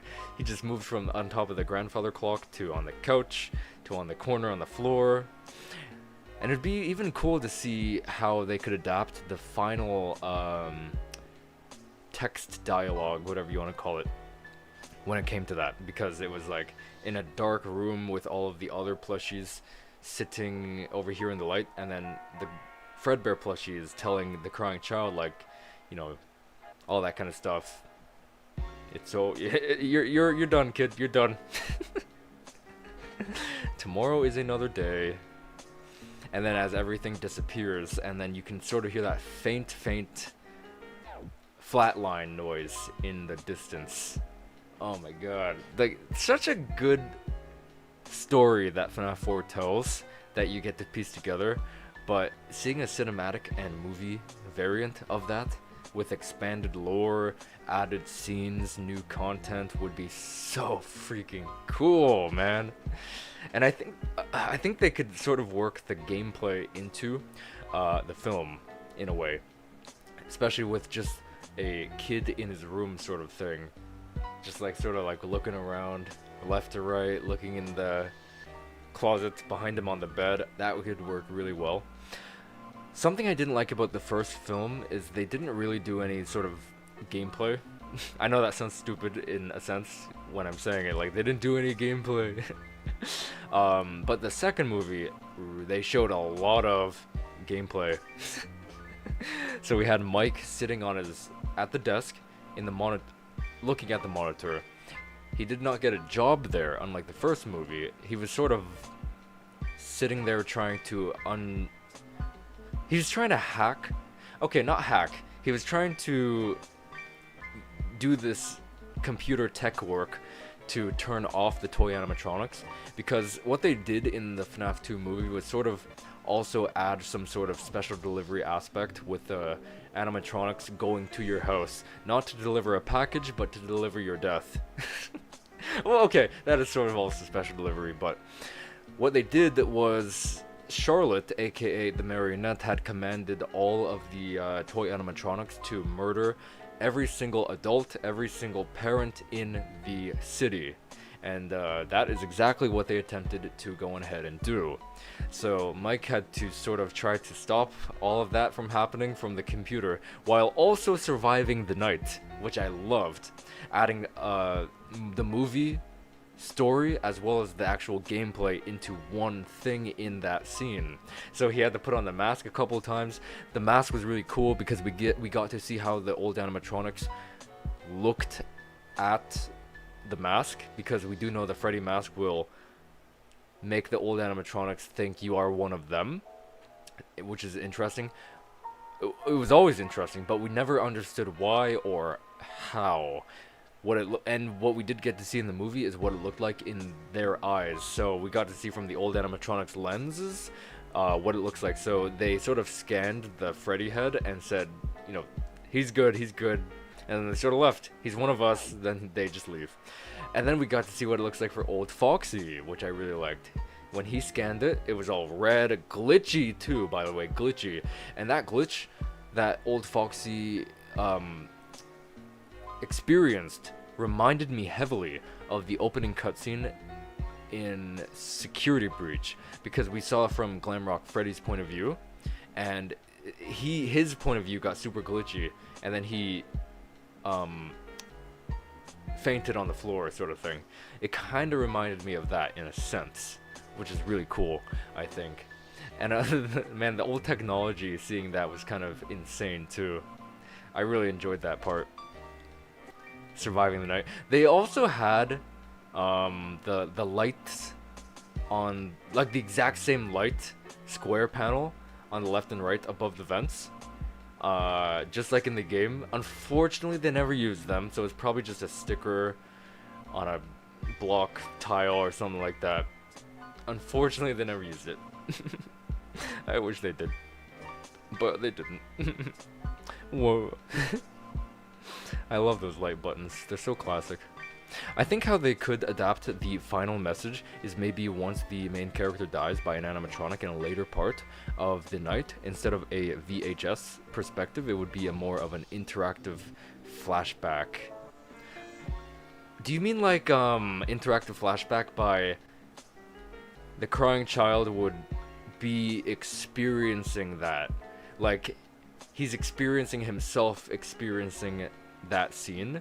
So like so let's say the cutscene from the 4th game is here, right? So you have the plushes, golden Fredbear plushie, and the crying child on his knees here. So I could definitely see like the crying child sort of as a ghost, sort of walking through that scene, but he can't like touch anything, he can't experience anything, he's just forced to watch him flatline. I think that'd be kind of cool, actually. And then maybe it could end with Nightmare crushing the MC's head. Before cutting back to the start of the final night of the movie. I could see that. I could see that too, because they need to do something cool with Nightmare. They need to. Although, I could also see them doing something like Shadow Bonnie. Maybe. Shadow Bonnie's Easter egg was so cool. Everybody in the theater thought they saw it, but weren't sure they saw Shadow Bonnie. Even I wasn't sure I saw it. But like everybody was like simultaneously mumbling to themselves. Was like, was that? Did you see? Like talking to their family or friends with them in the theaters. Like, was that Shadow Bonnie? Did you see that? And like, I think I saw that. Like, they were so clever going about that. He blended in so well, and you only saw him when Mike got. Well, no, you didn't notice his presence until Mike shined the light and got rid of Shadow Bonnie. You noticed him for a split second. And speaking of light, I don't know if this might have been just me. I don't know. I might be looking too much into it. But at the end of the hallway in the office. So okay, so you're sitting in the office, right? Down the hallway where you can shine the flashlight. There are these purple circular lights on the wall, like way down there. They are weirdly in the exact same shape of Vanny's eyes. So Vanny has those circle eyes, but they're in a, I don't know how you describe it, like a sideways-ish oval, maybe with like, maybe in the shape of a lemon. Okay, let's go with that. Her eyes are in the shape of a lemon, and they were very distinctly shown in the dark in the security breach trailer in that same form. But what we had here in the second movie was in the distance that same sort of deal, but it was purple. And what was interesting are those purple lights, which were in the exact same shape as Vanny's eyes, also had some sort of pupil thing going on, right? Like they had like the eye shape, but then 2 dots in the eye, making them look like it has eyeballs. Oh my god, that was weird. They definitely did that on purpose. There's no way that was a coincidence when designing the set. Absolutely no way. So they had to have done that on purpose. I feel like Nightmare, Fredbear, Foxy, and Nightmare would probably have the most graphic kills. I agree with you too, yeah. Maybe Freddy, maybe Nightmare Freddy 2, but probably a little lower. But Nightmare Fredbear is humongous, and he's really bulky too. Nightmare is just a darker version of him, and very likely stronger, I would say. And Nightmare Foxy obviously has a ginormous hook hand, so... and he probably has the sharpest teeth out of everybody, I would say. And he also has the most range with his sharp teeth because he has this big snout. Nightmare and Nightmare Fredbear, on the other hand, have just the ginormous head, and he can fit like a human head inside, and his chompers just smack. Oh my god. Cheetos, what's going on? Saying there is in work apparently. Wait, really? They're making sister location as well. Is that true? That's really cool if that's the case. Unless that's maybe a leak comprising FNAF 3 and FNAF sister location events into one film. It could also be a leak saying that, like, they're gonna, like, because that was actually my initial theory suggesting that maybe the third movie will contain 3 and sister location story. I don't know how that will work, honestly. I think it makes sense, especially now seeing that they have the circus baby suit, and they also had Mike with Henry's music box, and there was a freaking ballerina inside the music box. A ballerina, and she sort of had some purple tint to her, looking like Ballora. I think that was absolutely a hint. I might be crazy though. I might be crazy, but yeah. Oh my god. Plus, you gotta remember that, okay, maybe not, but I have a theory. I'm sure other people have this theory too, but since we drove back on Tuesday from seeing the movie in the theaters last week, I was a lot of things were going through my head. So I was talking about this earlier. I think Vanessa is going to turn out to be Elizabeth. I don't know if, again, is the name Vanessa a way to say Elizabeth? I don't know. But we did see young Vanessa in a bad dream. She witnessed Circus Baby's suit inside the house. And she then turned into the Marionette.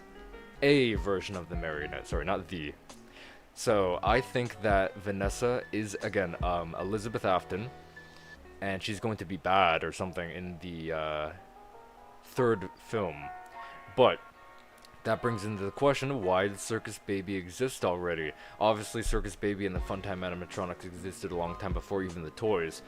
But what I mean by that is, like, they built her suit. They built her suit for a specific reason. I can't see them just getting rid of it, you know?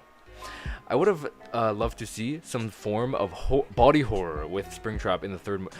I think they definitely will do that. I think they're going to absolutely do some sort of body horror with Springtrap specifically.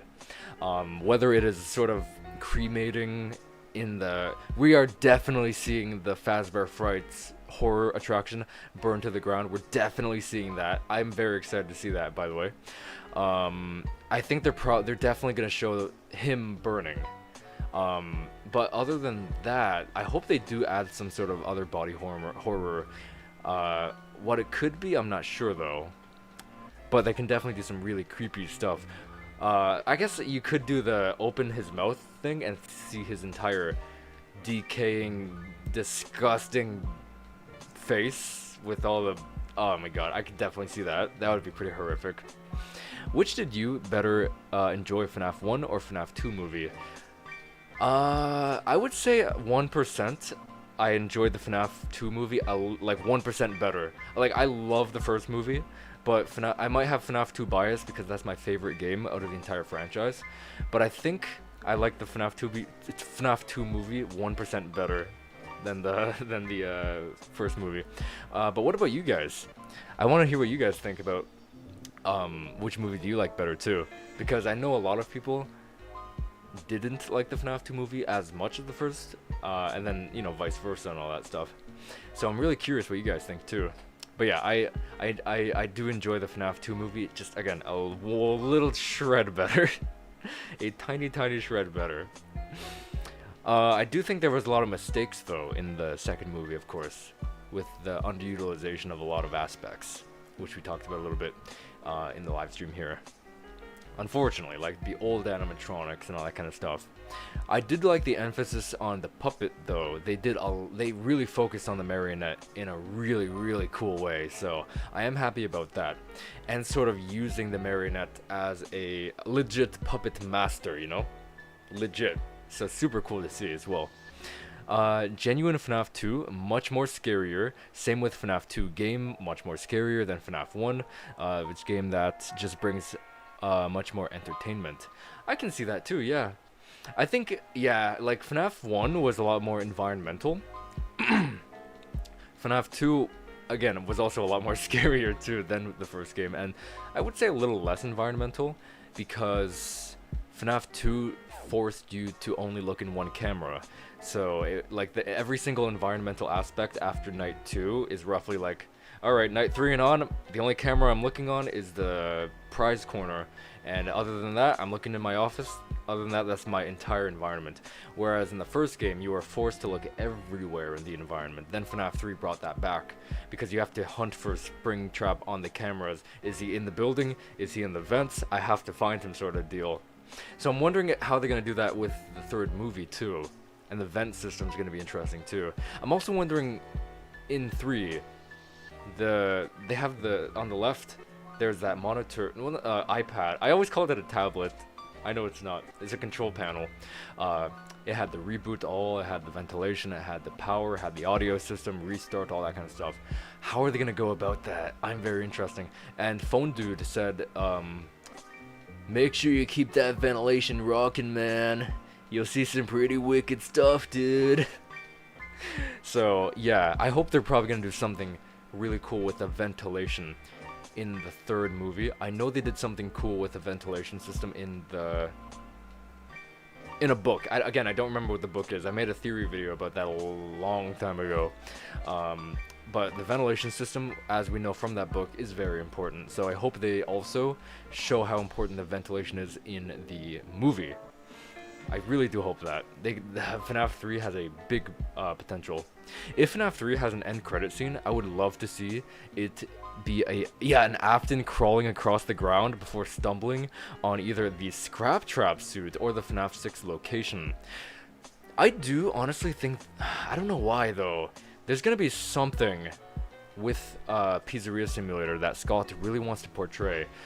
Again, I go back to why did he purposely show all of this Pizzeria Simulator stuff in the last 5 years? Whether the Security Breach game, the Ruin DLC, the post credit scene of the second movie, all of those had something to do with Pizzeria Simulator. So I'm wondering, maybe even in the third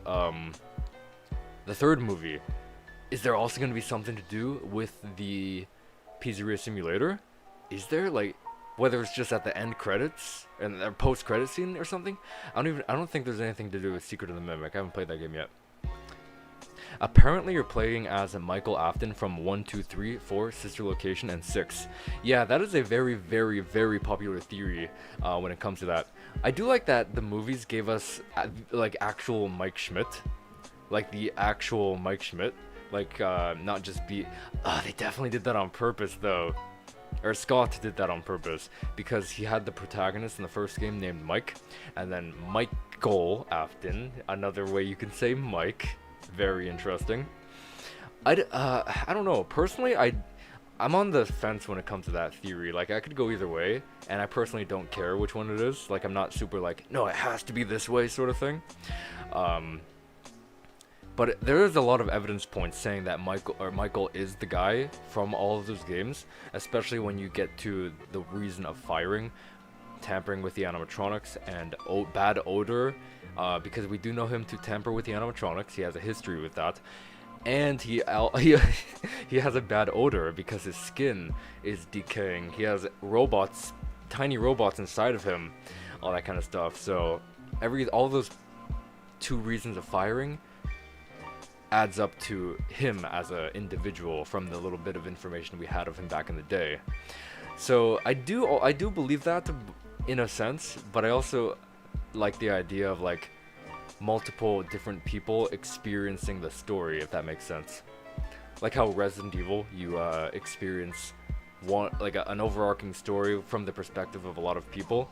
I always like that sort of storytelling, but I also wouldn't mind if Michael was like just the guy going from here to location to location and all that kind of stuff. It would make sense for him as a character.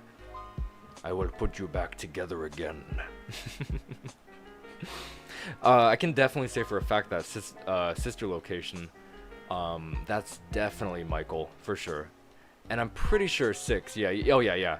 Sister Location in 6, I can absolutely say without a shadow of a doubt. Yeah, that's definitely Michael. The only iffy ones is probably 4, because again you play as a crying child. 3, probably Michael, probably, but I have heard okay, I've heard old theories from 2015 that it's Return of Jeremy in 3.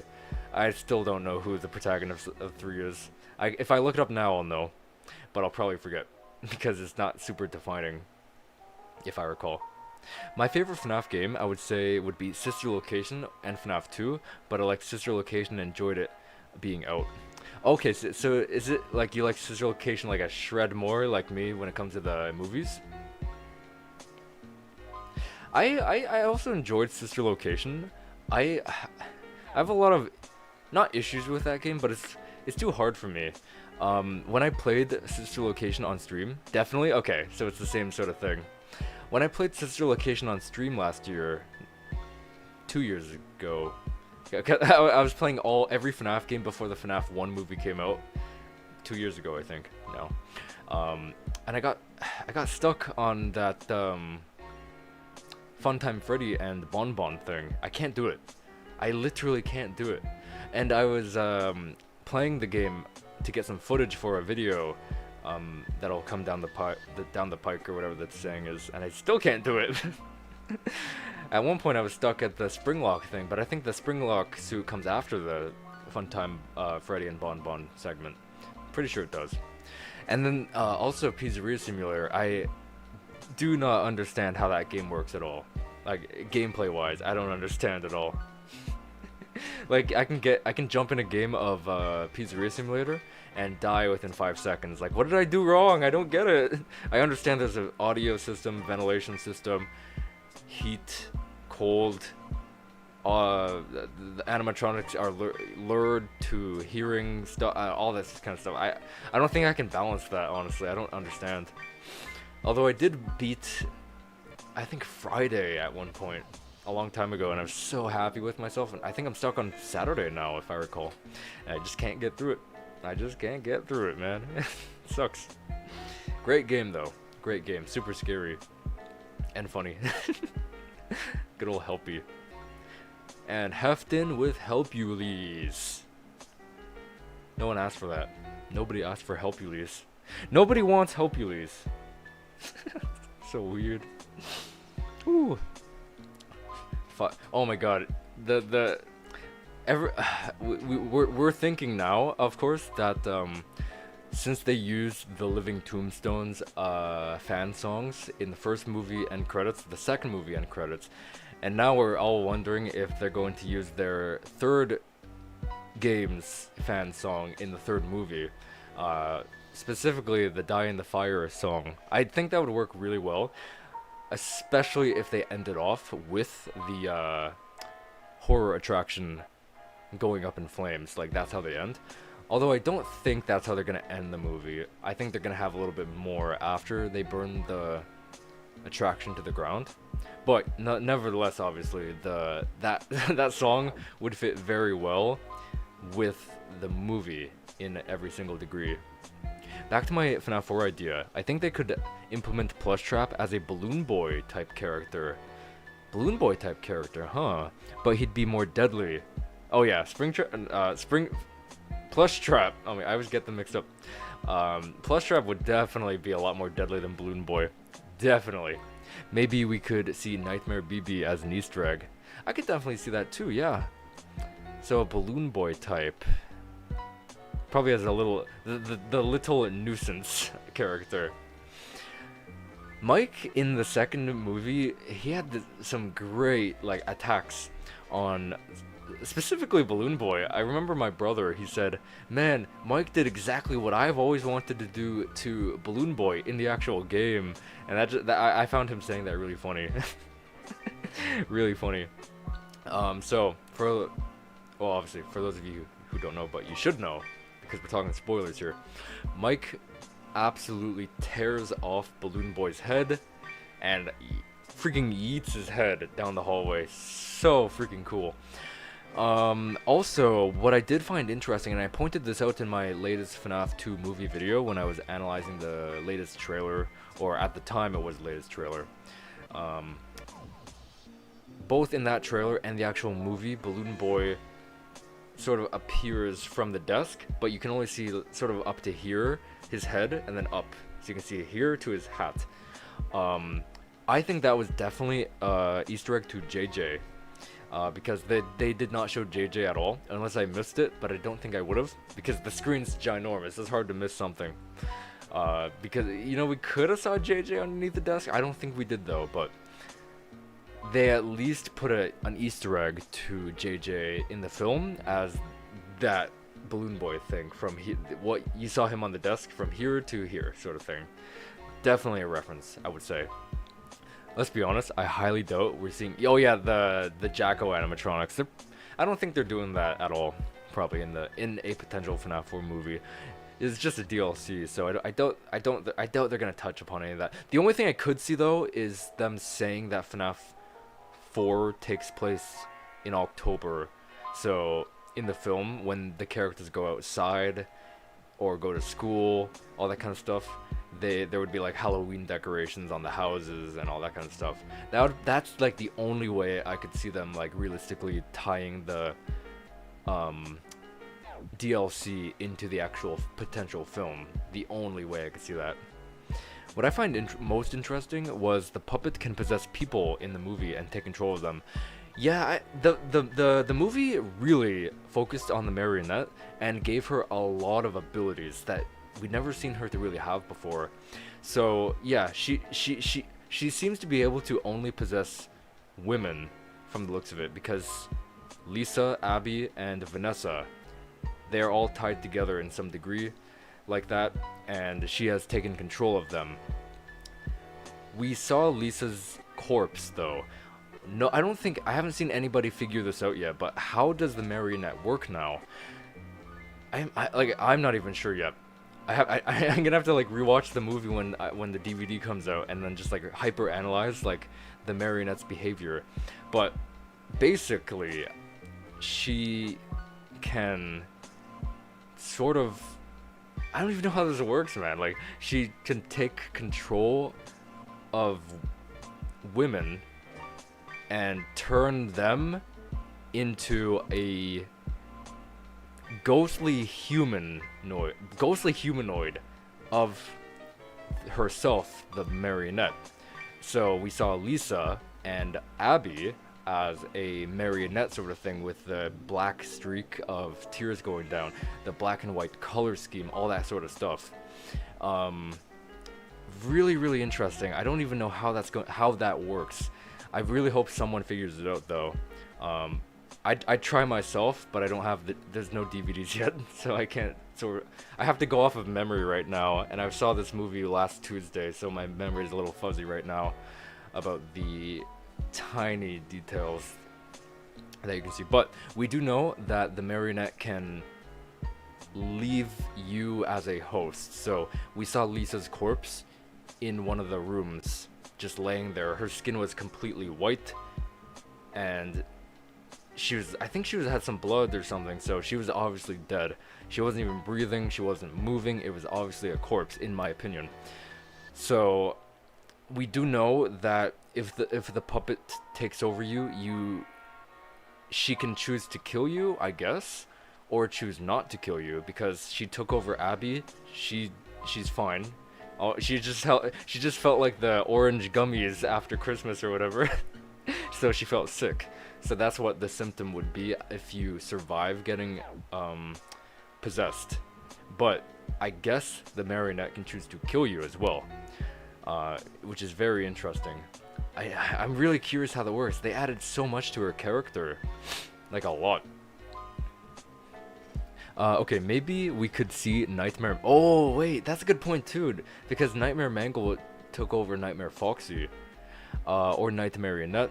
But yeah, I agree, and Night Marionette. But other than that, I doubt we're seeing the DLC. Yeah, more specifically, the glowing orange Jacko, Chica, and Bonnie. They would like totally break the immersion in a film. But what I don't think Nightmare Mangle and Nightmare, I don't think they'd break the immersion of the film at all, like at all. They would fit in. They would fit in the non-DLC version of the game. Like if you opened the regular version and saw them, I wouldn't even think like, oh, I'm not even playing the DLC, why are they here? That's how much those two would fit in casually with the actual characters of the Nightmare group. The Abby one was much scarier when she was possessed. Oh, and her creepy laugh. And she also brought up from earlier in the film when she was playing a hide and seek with Vanessa. Vanessa didn't know she was playing hide and seek, but she was like, you know, rule number 1, always look behind the doors when playing hide and seek. But then later, near the ending, she was like, did you really think I'd forget the first rule of hide and seek? Oh, that was so cool, man. I love when films do that. Like, they teach you something at the beginning, and then later in the film, they're like, hey guys, remember this? They learned from this, or something like that. Yeah, Abby was absolutely horrific. In appearance, actions, everything. And my brother pointed out to me that, and this was a really cool cinematic shot, by the way, when Abby got unpossessed by the marionette, and the way to do that, I guess, is to soothe the marionette with the music box, because Mike busted in the house holding the music box. That was so badass too. I love that scene. Yeah, he busted in the house, played the music box, and freed the marionette from Abby. And what my brother pointed out to me is that the music box that Mike, it was Henry's, but Mike had it because Henry gave it to him.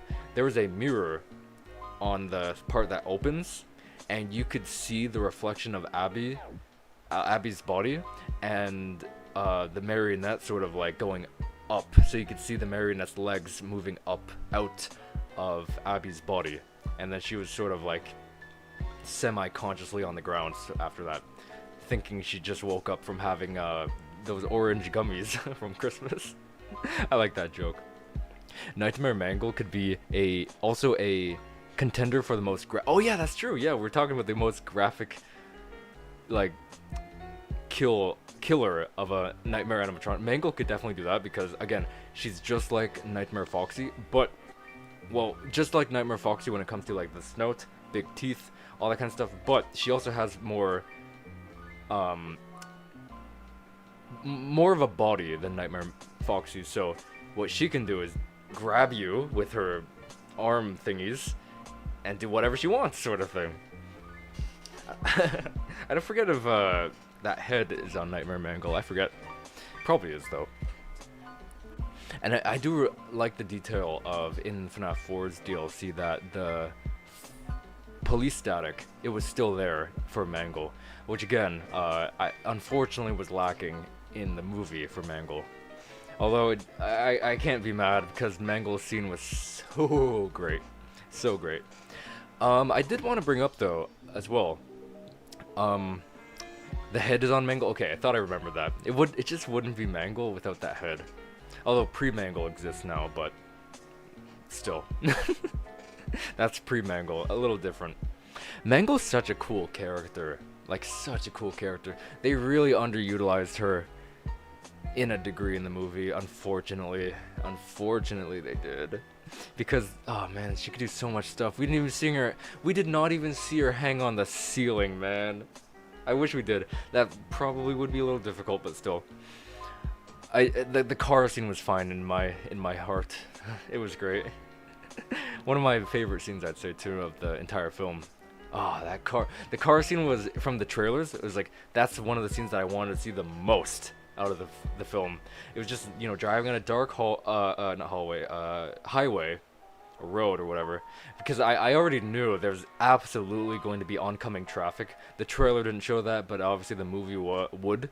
So I was like, okay, we're definitely seeing oncoming traffic, and then how's Vanessa going to deal with oncoming traffic and Mangle on the roof? I wanted to see that so bad. To be honest, I do feel bad that the person who possesses that the person who possesses the puppet died on that day. No one helped her, and now she wants revenge on adults. Yeah, that was so... They literally opened the movie with that. So that was Charlotte, the original soul of the marionette. So they showed a more in-depth look at how she possessed the marionette, and they nailed it in my opinion. They went well over the rooftop to do that one when it came to Charlotte and her soul possessing the marionette. So yeah, she went to a bunch of adults being like, there's this little boy, he needs help, and like, sir, I need your help. And then like everyone was just like, go away, kid, like leave me alone, can't you see I'm busy? Like, that was heartbreaking. Like, she actually witnessed the 5 missing children incident. She witnessed it, and like, oh my god, and no one did anything to help. Nobody. But it does bring up the climax of the film of her as the puppet controlling the toy animatronics to ergo kill every single adult and parent in the city. And again, even controlling their minds, because Toy Bonnie even went on ahead and said that, you know, your parent really doesn't really care about you. All she cares about is herself, sort of thing. When he was inside that house with he was sitting on the little girl's bed. He's like, "Can I be your friend?" And then he was like, "We should be quiet now. My mom's gonna be mad," or something like that. He's like, "I'll just have a talk with her." And then he goes out and grabs a like knife or and then just like gets ready to stab her mom. Oh my god. Holy. I think they could implement Nightmare Mangle, or a way they could implement Nightmare Mangle is maybe they could switch out to switch out Nightmare Foxy before eventually they or Foxy kills the MC. I wonder if they could both be inside the closet or something like that, or maybe on certain nights certain characters come out. So like, on the first few nights it'd be, you know, typical Bonnie and Chica in Nightmare style, and then later add Foxy to the fray, and then later add Freddy to the fray, and then keep going. Don't stop there. Start adding Marionette, start adding Nightmare Mangle and all that kind of stuff. I don't think, yeah, in the movies they didn't have a progression system at all. It was all just like, you know, chalkboard, like, here you go, Mike, have it all at the same time. So I feel like the FNAF 4 movie, a potential FNAF 4 movie, could definitely add a progression system like that. I don't think they're gonna have a progression system in the third game because there's only one antagonist, obviously, if you don't include the Phantoms. I can't wait to see what the Phantoms are gonna look like, man. Seeing like translucent, you can see through them. Oh, that's gonna be crazy. And they're definitely, in my opinion, gonna take advantage of what they did with Shadow Bonnie in the second movie. They're definitely gonna take advantage of that. So he appeared for like maybe a second and a half, and as soon as Mike turned on the lights, he completely disappeared. Oh my god. I think they're definitely gonna use that technology, or technique rather, in the third movie when it comes to the Phantoms. I feel that in my bones, you know. In game, are toy animatronics possessed in FNAF 2? I have actually always wondered that. Actually, I don't think they are. I think Scott took a different approach with them. Instead of possess, it's control, I think.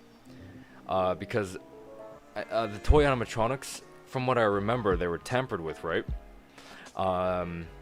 Because in the phone call, in one of the nights, you know, the characters have been acting strange, unusual, none of them are acting right. They interact with the kids just fine, but when they interact with an adult, they just stare, which is, again, interesting. The correlation when it comes to adults and or parents, whether it's that FNAF 2 phone call in night 1 or the movie. They had something against adults, they had something against parents.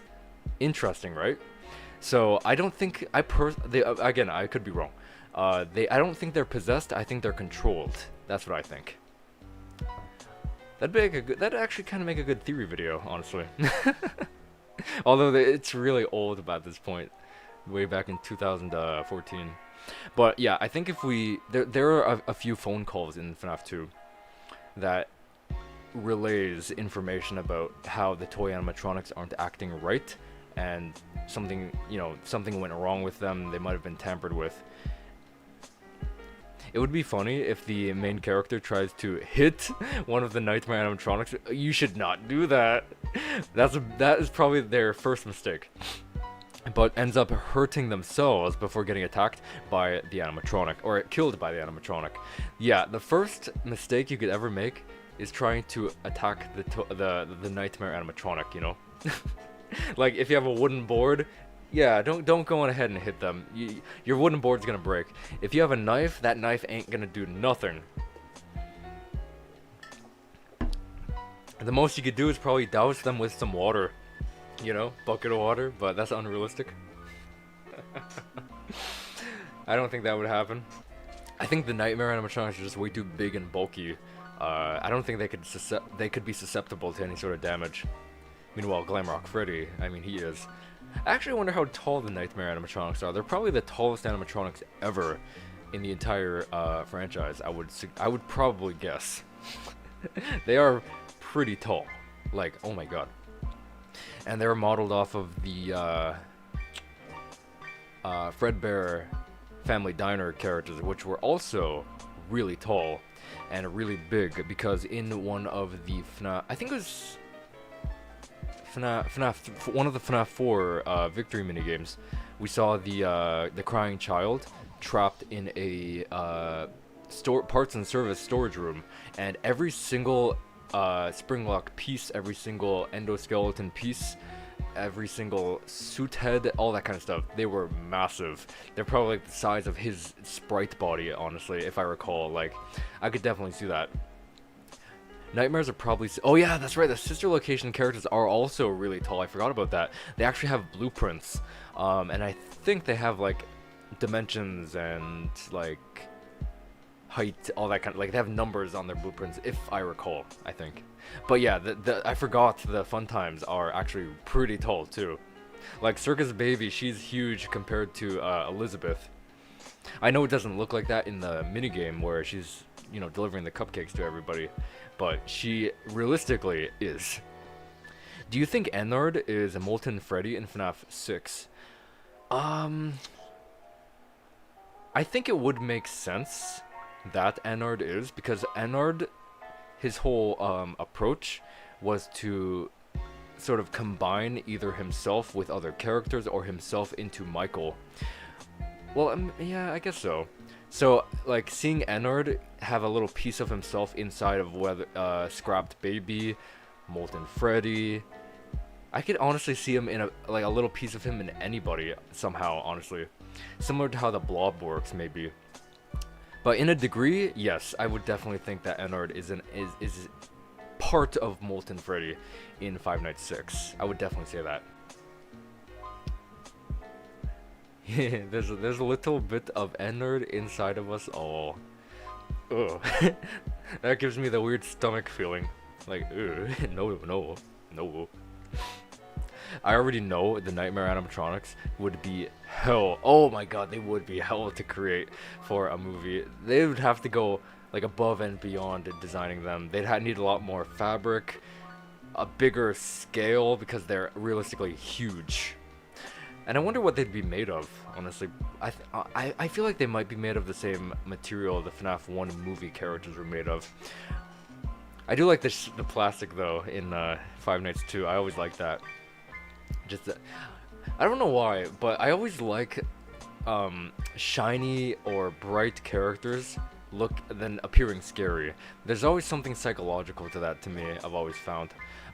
Scott actually took advantage of that in FNAF 2, because he had to do a lot of work to make the toys look scary, and he did do that. Like, whether it's Toy Bonnie's eyes getting smaller the closer he gets to you, looking way more deranged, whether it's Toy Chica's beak and eyes like completely disappearing.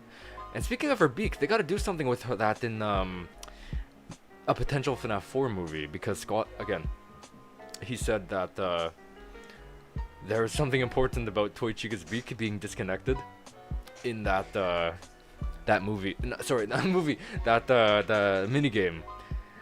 So if they touch upon that in the actual film, potential film in FNAF 4, I think that'd be cool. Really cool. Oh yeah, also FNAF 4 would be great for the red eye feature if they want to bring that back. That would be actually insane because their eyes are piercing, especially the teaser images. Yeah, they could definitely take advantage of that. The FNAF 1 movie, like everyone had red eyes at one point. I don't remember in the FNAF movie. I don't think they had red eyes at all. No, they did. Never mind, they did. Toy Freddy had them. Toy Bonnie had them. I forgot. Yeah. Oh yeah, when the taxi driver Corey X Kenshin, Abby called for another taxi lift, and he came back, and instead of Golden Freddy, accompanying Abby in the taxi, it was Toy Chica, and they actually showed her without the eyes and without the beak. Oh my god, that was so cool. It looked one-on-one, man. So good, so good.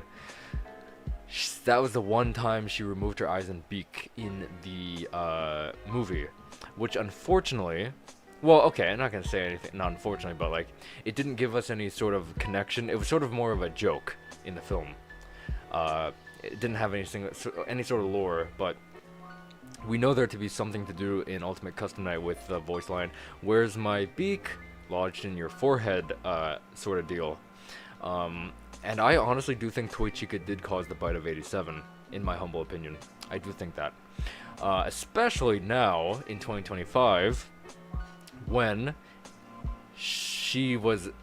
The movie baited us to believe that she was going to bite the forehead of Mr. Berg. They baited us in believing that. Oh my god. But she just sort of crushed his skull and then sort of threw him on the ground. But it looked almost as if they were building up to a forehead bite. So I think that was absolutely a hint, because I do think Toy Chica did cause the bite of 87. And I definitely think they were hinting at that again in the movie. I definitely think that. If Corey appears in FNAF 3, it would be kind of funny if he got jump scared by a phantom animatronic before getting killed by Springtrap.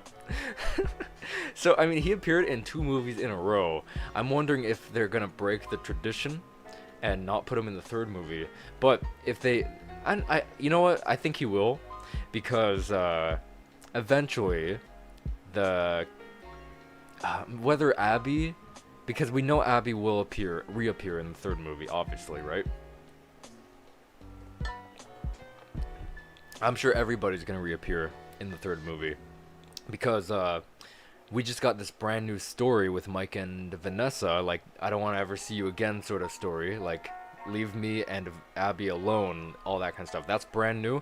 We know nothing about that now, so they're gonna expand on that in the 3rd movie, absolutely. But how is a kid going to get around if she doesn't have a bike? Well, she has a bike, but what if she doesn't want to use her bike?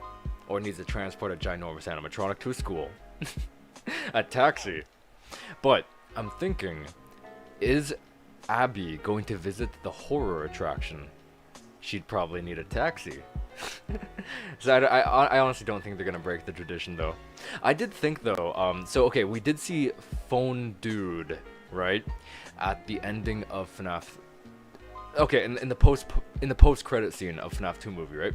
We kind of saw Phone Dude, because we know that because one of those 3 guys was talking like, you know, dude, sick, all that kind of stuff.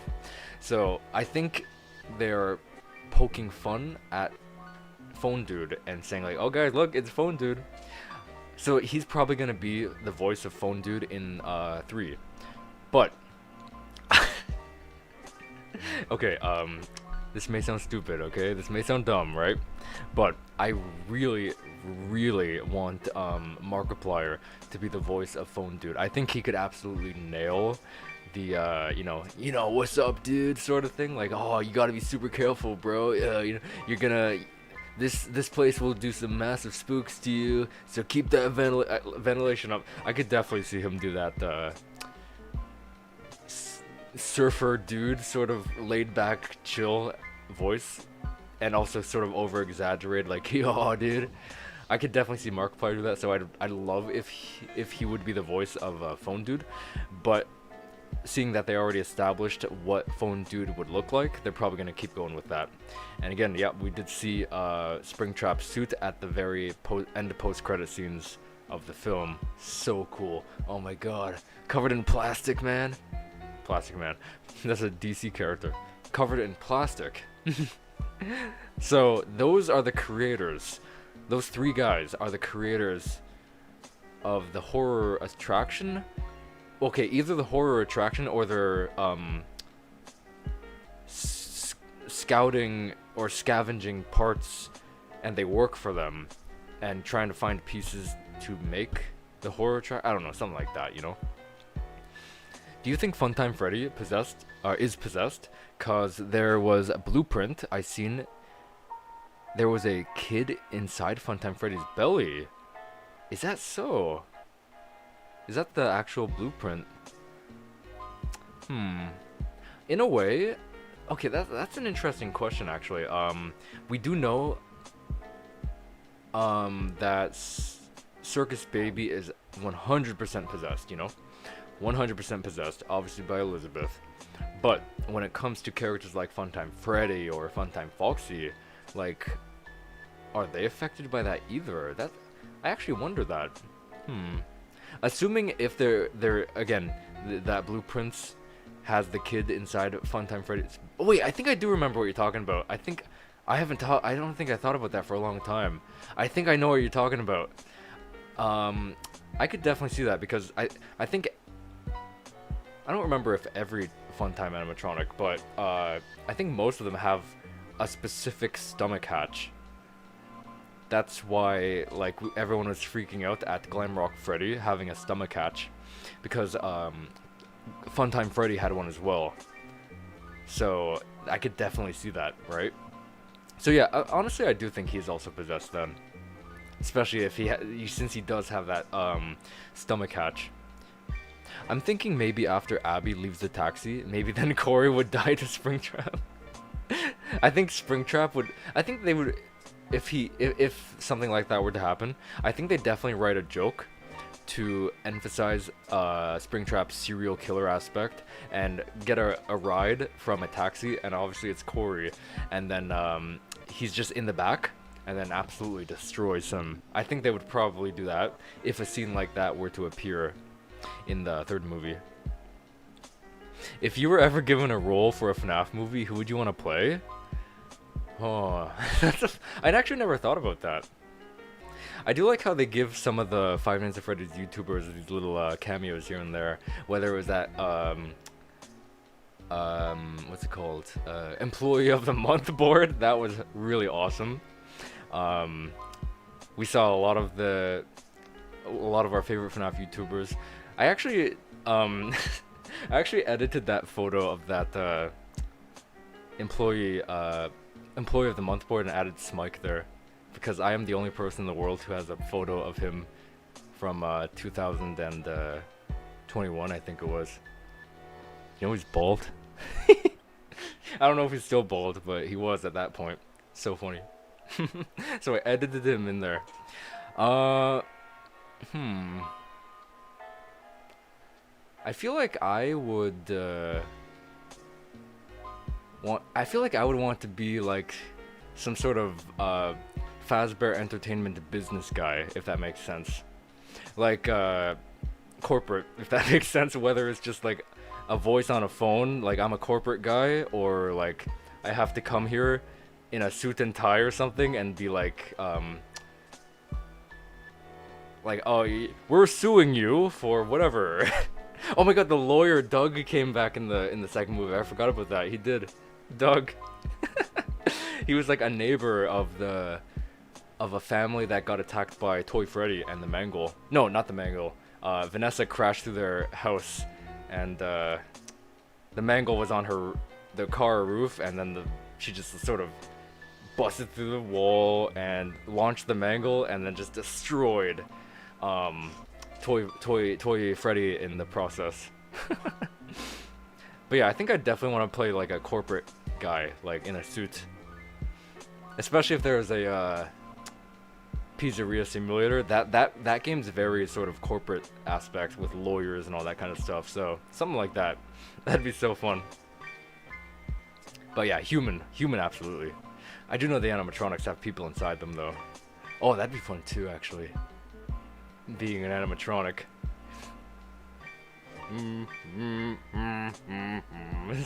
Moving like a robot. Did you ever watch Markiplier's FNAF videos back in 2014? Yes, abso-freaking-lutely. I grew up on that stuff. That's how I got introduced to the overall franchise. Actually, I watched every single Markiplier Five Nights at Freddy's video since 2014 to 2025. Every single one. So nostalgic. Every now and then I go back and like binge watch FNAF 1 and then, you know, work my way as high as I can go, pretty much. Oh man, they are so nostalgic. There's no words to describe the nostalgia feeling you get from Markiplier's Five Nights at Freddy's videos, from especially FNAF 1 and 2 back in 2014, FNAF 3, 4, Sister Location, Simulator, Ultimate Custom Night, everything after that. Oh my god. I feel like rewatching them now. Oh my god, I love those videos. And they're just so pure. Oh my god, so pure and innocent and just so casual. Like I used to love to like back in 2019, I like during winter time, I just remember having like a warm drink of like hot chocolate, just have a blanket on top of me, and I just sort of laid back in my chair and just started watching some Markiplier stuff, Five Nights at Freddy stuff. The sun's in my eye. That means I should just get a posture where it's not in my eye. That's better. So you can light up my mouth hole. Light up my mouth hole. I'll move over here. I don't think I can do anything. I just gotta wait till the sun to like go. I don't know, rotates a little more. Then it'll be a little more less straining on the eyes, I guess. Guys, I should bring sunglasses. I actually have sunglasses. I think they're in my jacket pocket somewhere. I don't remember, but I should I can wear my sunglasses and it'll be fine. That'd be so funny. Oh yeah, speaking of sunglasses, one of my favorite Markiplier jokes when he was playing FNAF 4 was he was gonna do the blind mode challenge. And he was like, I'm going to tie a sock around my face. So he did. But then he realized he's already blind. There's no reason to, you know, physically blind yourself to do that, right? Because it's a black screen. It's the game with the same prompts, but the screen's completely black. Like, you don't have to blind yourself in real life. I always found that joke so funny. Is it warm since over there? Oh no, I'm in Canada, so we're super cold right now. It's just the sun reflects off of the snow, making the sunlight even brighter now. So it's refracting off of the white snow. But also the sun has like the perfect rotation that pierces my window, if that makes sense. No, don't worry about it. We are FNAF, we are off topic, we're video games, all that kind of stuff. So never worry about that. So yeah, it's just a little more brighter than usual with the snow refraction, all that. If there's any Nightmare animatronic I can see getting no screen time, it's got to either be Nightmare Chica or Bonnie. I think they're definitely gonna get some. If anything, they're probably gonna get the old animatronic treatment where they have like 4 seconds of screen time and then it's like toodaloo, goodbye. That's the last we'll ever see of them. Man, they really did underutilize old Foxy, man. They really did, unfortunately. Oh man, this is not fun. This is not fun. I'll hold my arm up here, which is unfortunate because I need the light, because my light broke, and I still need to get a new one. But I don't have one yet. I'm looking for a good price one. So I have curtains, but I need the light. Otherwise, it's just gonna be super dark and not good looking. Although right now it's pretty not good looking. Actually, it's not that bad. Just annoying to have my arm up like this. The snow over in the UK ain't even good. What do you mean by that? Like, there's not a lot of snow yet, or it's just like sludge. Because I love snow. Snow's beautiful. But when it turns into like, you know, the sludge on the road and all that kind of stuff, where it's like brown and mucky and all that kind of stuff, it's like, nah, I don't like snow anymore. Oh, I see. Okay, not a lot of snow. Okay, not a lot of snow is not that pretty. Like, it's like super scattery. Like, okay, snow patch, yuckiness, grass, a little bit of snow, all that kind of stuff. It looks super like eh. It looks like the beginning of winter and then the end of winter. It doesn't look like winter at all. We just got a I guess a good snow blast last night. So the roads, the neighborhood roads are still like not plowed. I don't think they really plow them all the time. But the front lawn is like, judging by that car's tire. Okay, the snow is sort of, so you have the bottom of a car's tire, like the black thing. It's going inside the axle, inside sort of thing. So it's like higher than the bottom blackness of a tire. Whatever that's called, treads, I think, I forget. And then it's going a little high into the, what's it called, the axle thing. So not super high, but high enough to see that driving would be hard, sort of thing. I would love a FNAF 4 movie utilizing oh, that'd be cool actually, like little to no music. No music and just sound alone to raise way more tension. Oh, that would be cool. I don't think they can necessarily do that. Well, technically they can. But I think they're definitely gonna have some sort of music. But I think if they were to do that during the, let's say, gameplay part of the movie, they would definitely keep it quiet. I do think that's a really important aspect and defying aspect in Five Nights 4. So I think they would definitely take advantage of that too in a film too. And without sound, the theater vibrating would be even more impactful, because all of a sudden no sound, all of a sudden now sound, jump scare thingy or loud noise, and then the theater vibrates. So it comes out of nowhere, both on the screen and physically in our world where we're vibrating on the chair in the theater. Yeah, and mixed with dirt. Yeah. Oh man, it's not super pretty.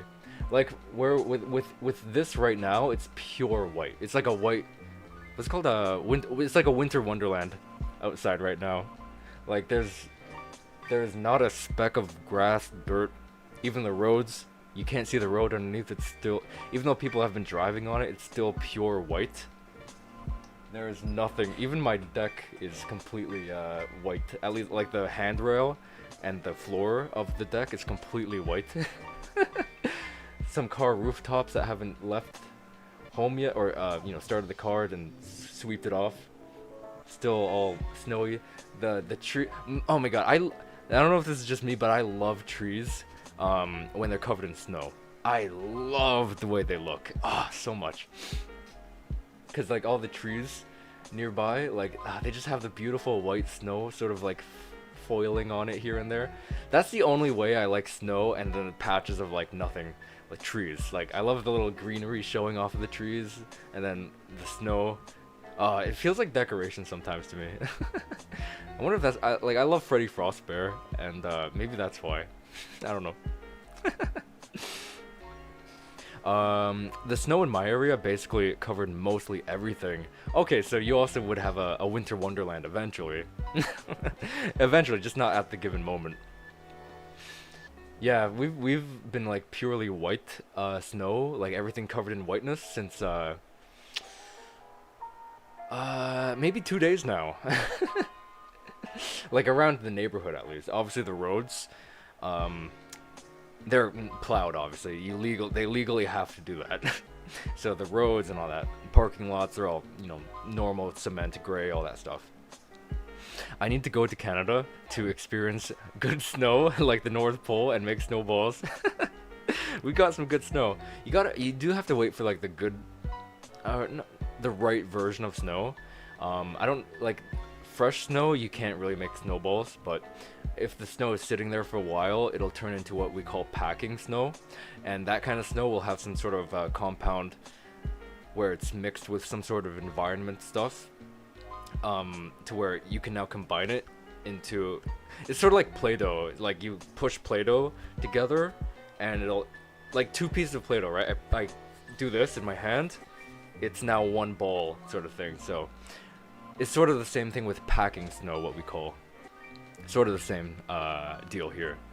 Man, kids these days don't get out all that much anymore. I know everyone's saying that, but like when I was a kid, whenever there was like snow, we would just like freaking put on our snow boots, snow pants, snow coat, bundle up everything, and just like run outside and play.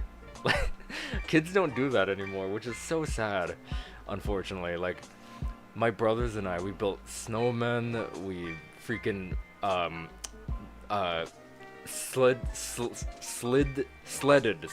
sledded down our hill at one of our older houses. We used to roll down the hill. Oh my god, so much. We used to build again snowmen, and we used to play with the snowmen too. Whether like climb the snowmen, fall off the snowmen, sort of wrestle the snowmen by like jumping into them. It's like pushing them over at the end of the day.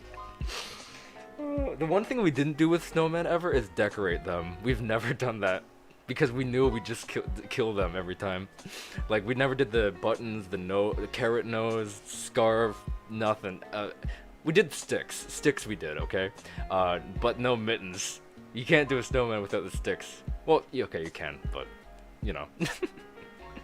Those are such good memories. Even snowmobiling. I snowmobiled when I was 8 years old. Oh my god, this is bright. Like for example, you could see oh yeah, Foxy's tongue, that's right. In the what's it called? Teaser image. Slowly creeping into frame before jumping back when the main character notices it and flashes the light. And then hopefully they'd show like Foxy being sensitive to the light again. Actually, they didn't even show that in the second movie, unfortunately. They gotta redeem themselves in a fourth movie. Because obviously Phantom Foxy, he's a phantom. Actually, again, I do wonder if light could affect the phantoms, just like Shadow Bonnie. I'd love to see that, by the way. That'd be super cool.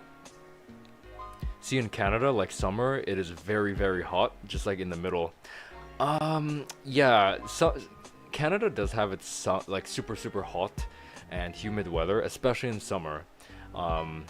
Sometimes it's like overbearingly hot for me. I prefer cold rather than hot, personally. So whenever it's summer, and it's that part of summer where it's like extraordinarily hot, I'm just like completely dead. I'm like, I don't want to get up, I don't want to move. I'm sweating. I feel sick. I can't do anything. I like cold a little better, but not like super cold though. Although I am used to it, so I don't know. It's fine. And then maybe after the main character walks away, Foxy would jump out and kill them. And it's restarting the loop. Gotta do it again. Do it again, main character. That would be so rough. Loop stories are always... They can be pretty interesting. Because you can really do some cinematic stuff with them. Sun's going down, that's good. And you can really take advantage of getting a really good like money shot of every single animatronic, because again, it's just gonna be a loop. That's all. It's gonna be a loop. So you can really take advantage of everybody and give everybody sort of a roughly equal screen time, and really give them something cool and unique about them that you can really just show, you know, thumbnail material. That kind of stuff, thumbnail material, that's what I call it. Oh my god. We need it for the thumbnail. It was so hard to make a Five Nights 2 thumbnail because I don't have the DVD. I can't rip it onto like a file. I can't do any of that. So I can only go off by trailers and random footage from people's phones that don't necessarily look that great, and not, you know, it doesn't look like I can put it on a thumbnail sort of thing. It needs to be super concrete. Who do you think would get the first kill? I think it's... Oh yeah, I think it would be Bonnie or Chica too. Yeah, that's usually the case too. In the games too. So, I would definitely say Bonnie or Chica. Maybe even shared, I would say too. They could definitely share the kill. Like, since they come in from the left and right hall, they could both come in and sort of corner him in the middle, like monkey in the middle sort of thing. I could definitely see that too, sort of sharing. Have you ever played Roblox? I have played Roblox, yes. Some really old live streams I have, and some slightly older videos I have played Roblox too. I've played Roblox Piggy a lot of Roblox Doors, and stuff along those lines. And there's even this FNAF RP. I was talking about that earlier. That I used to play a lot. I don't remember the name. It's probably just FNAF RP. But you could buy skins of the characters, and they have cool animations, jump scares. I bought Toy Freddy. He's my favorite for some unknown reason. I don't know why. Oh my god. There was a joke that in the FNAF 2 movie. I almost forgot about that, but Toy Freddy just made me remember. So Abby was talking about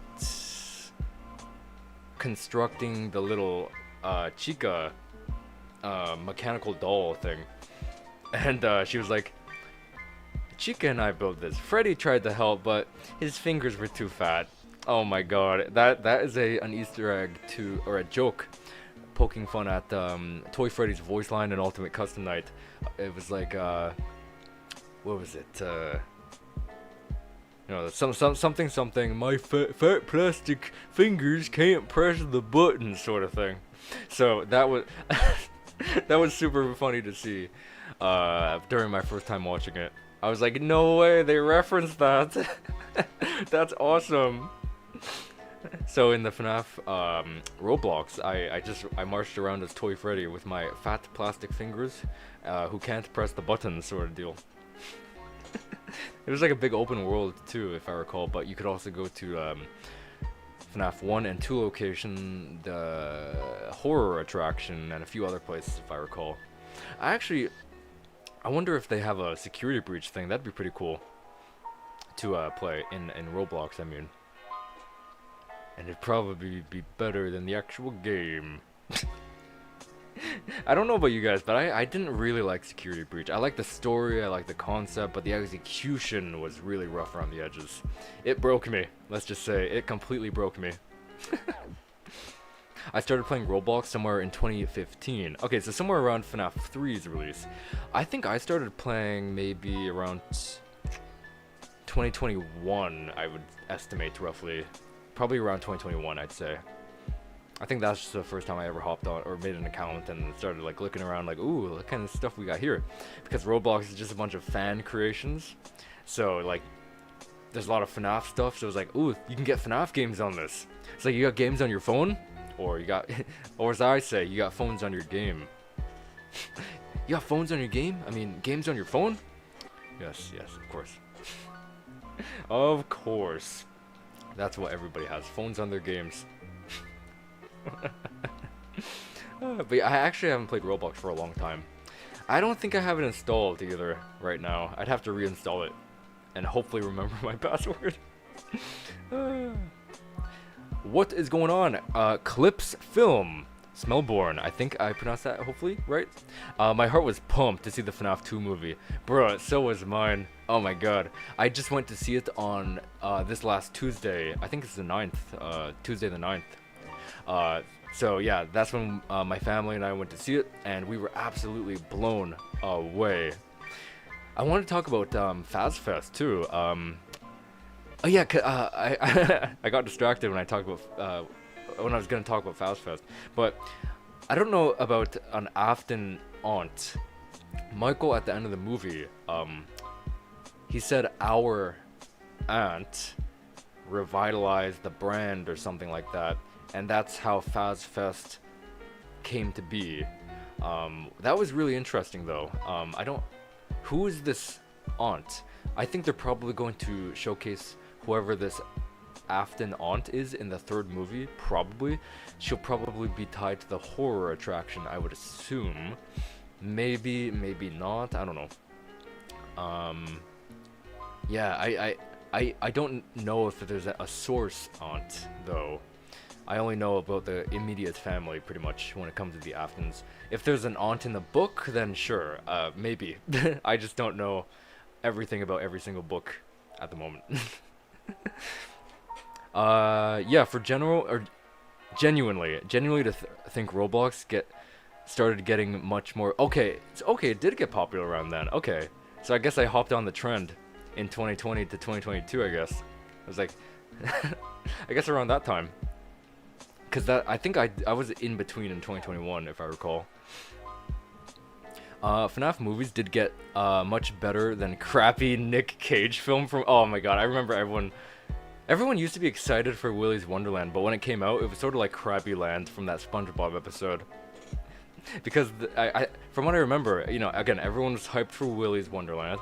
The trailers looked pretty good, pretty decent, but then the movie came out and it was just like, welcome to Krabby Land, and it's just all this crap. I can't. Oh man, Showtime. Oh man, I love that. I want that as like a sound bite. I don't have a soundboard. If I did, I'd definitely use like that.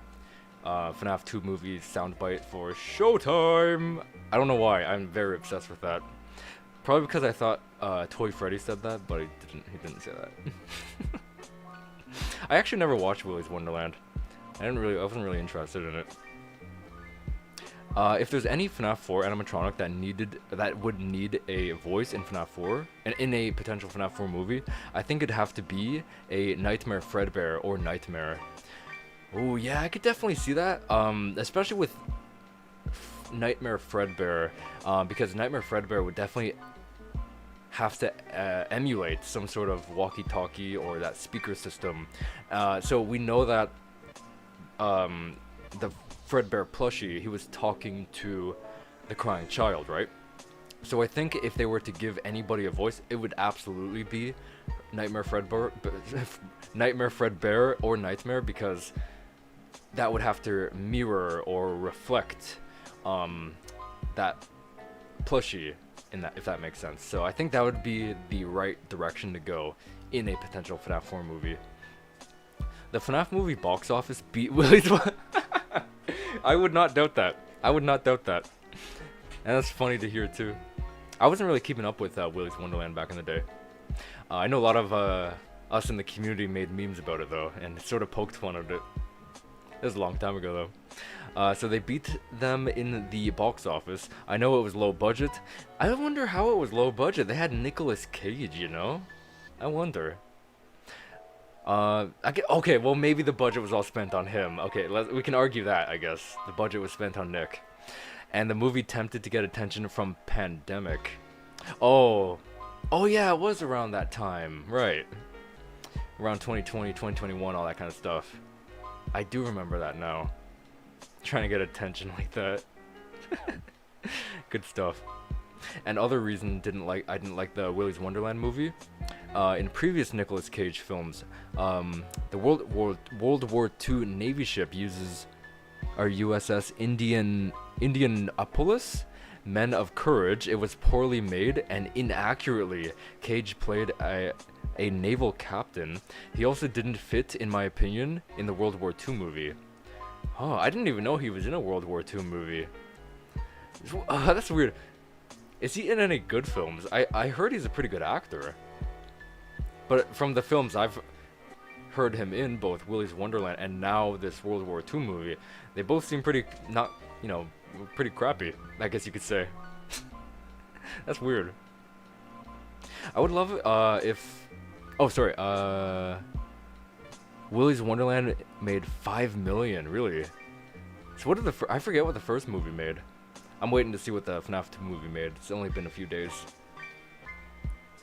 I would love if there would be a scene with Nightmare Fredbear giving a speech. Yeah, yes, you know, stuff like that, because the plushie gave a speech to the crying child, so we could definitely see like actual Nightmare Fredbear give a speech in some degree, realistically too, instead of just a plushie, you know? And he's a nightmare. Give a speech to the main character, and as the main character backs up, Nightmare, oh yeah, so he's cornering him, Nightmare's behind him, he just doesn't know. Nightmare would appear behind them, and then they would both kill him. Oh man, that's another monkey in the middle sort of scenario. There's no out, unless you know, left or right, but he wouldn't know to do that. While USS Indianapolis, Men of Courage made 2 million. Wow, that's that's a lot less than Willy's Wonderland. A lot less. Since Springtrap added in the Dead by Daylight, I imagine Springtrap and Nick Cage. Oh yeah, I remember they did add Nick Cage before Springtrap, if I recall. Argue debate that while survivors watch them arguing it like in-game toxic chat. I actually played the Dead by Daylight update with a friend, but his files got corrupt, so I don't think we could make the video, or like his audio files got corrupted, so I couldn't make it. But I still do have like my everything somewhere, like my footage, all that kind of stuff. It's fine, but I'd just be talking to nobody, so it looks super weird, you know. So I didn't think I should do anything with it, but I did play the update. I did play it. Update? I've never played Dead by Daylight before until that update. I don't even know what they call it. DLC, update, collab, whatever it's called. As a fan animation. So, oh my god, could you imagine that Milk thing? With featuring Springtrap and Nick Cage and some other guy? That'd be funny. Give him the milk, Josh! Oh man, that was my favorite FNAF animation back in the day. Oh my god, it was just Freddy and Bonnie. And Golden Freddy was the dad, I think. That's my favorite animation ever. In FNAF. Ah, that's so old. I feel so old. Oh man. Whenever I think about, like, that time era, I just think about, you know, the Source engine with Gmod or Team Fortress 2, all that kind of stuff. Left 4 Dead 2, oh my god, those are so nostalgic, man.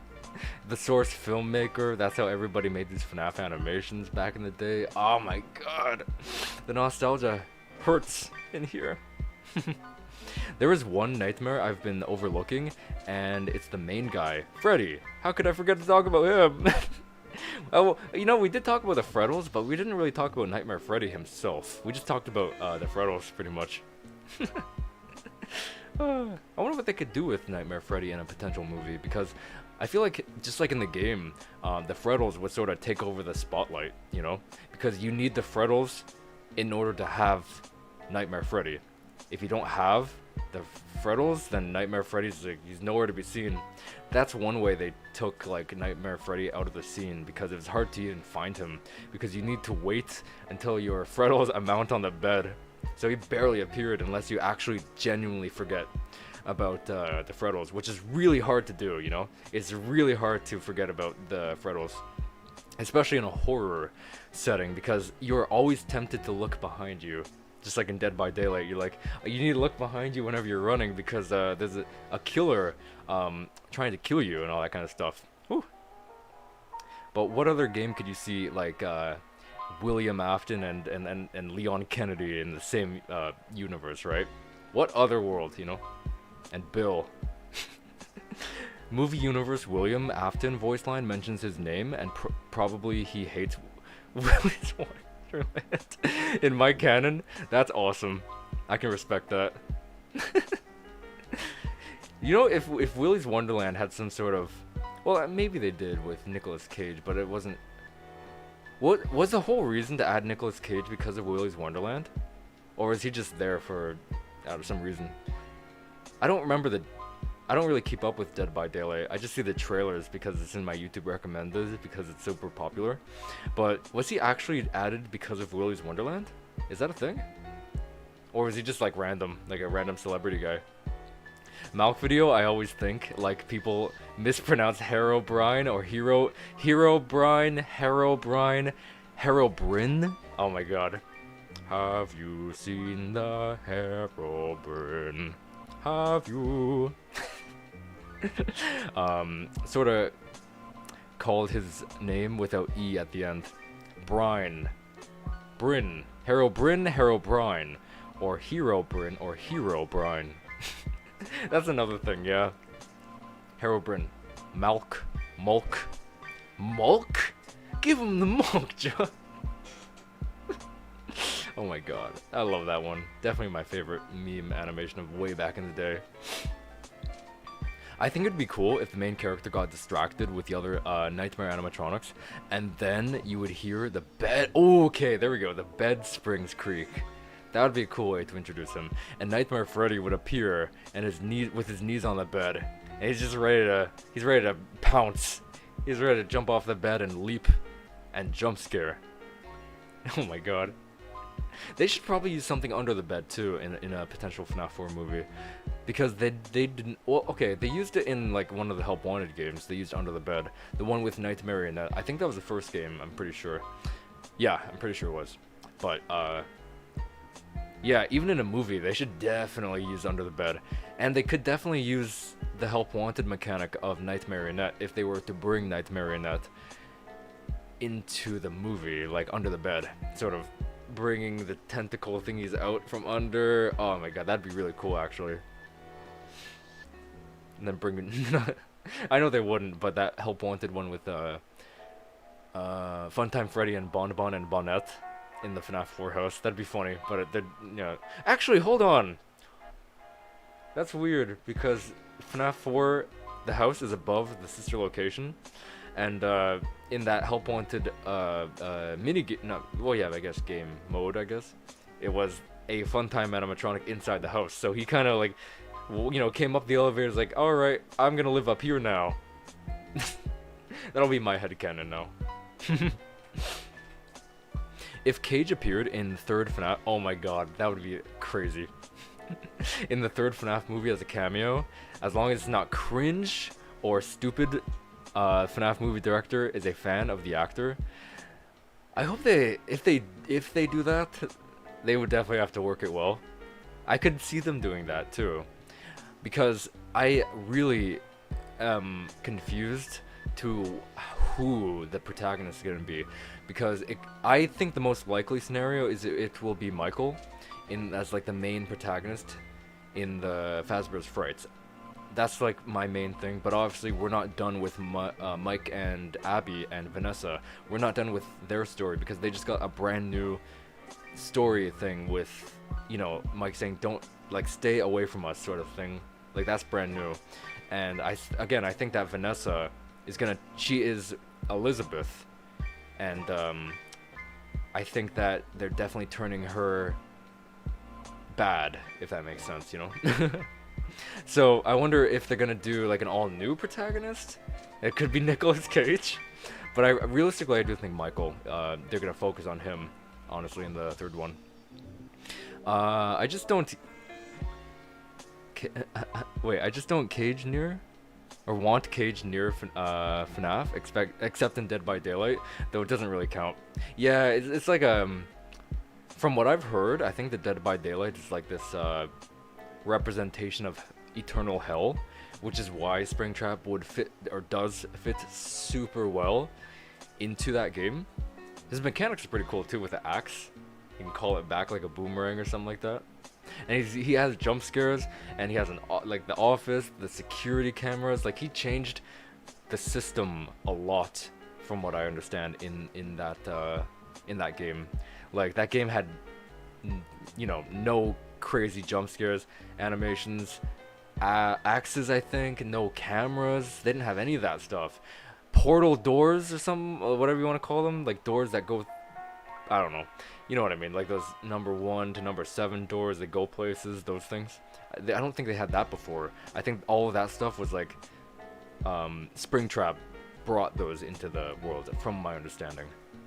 So, have you ever watched the Nightmare Fredbear first encounter on Foxy Factions? No, I have not. But I should look at that.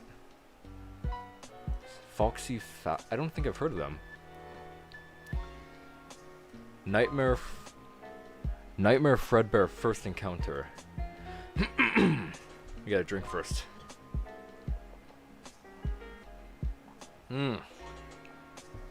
I hate when the straw breaks and it has the, what's it called, plastic. What am I looking up? It's forgot already. Nightmare Fredbear first encounter. Nightmare Fredbear first encounter. Oh, it came up.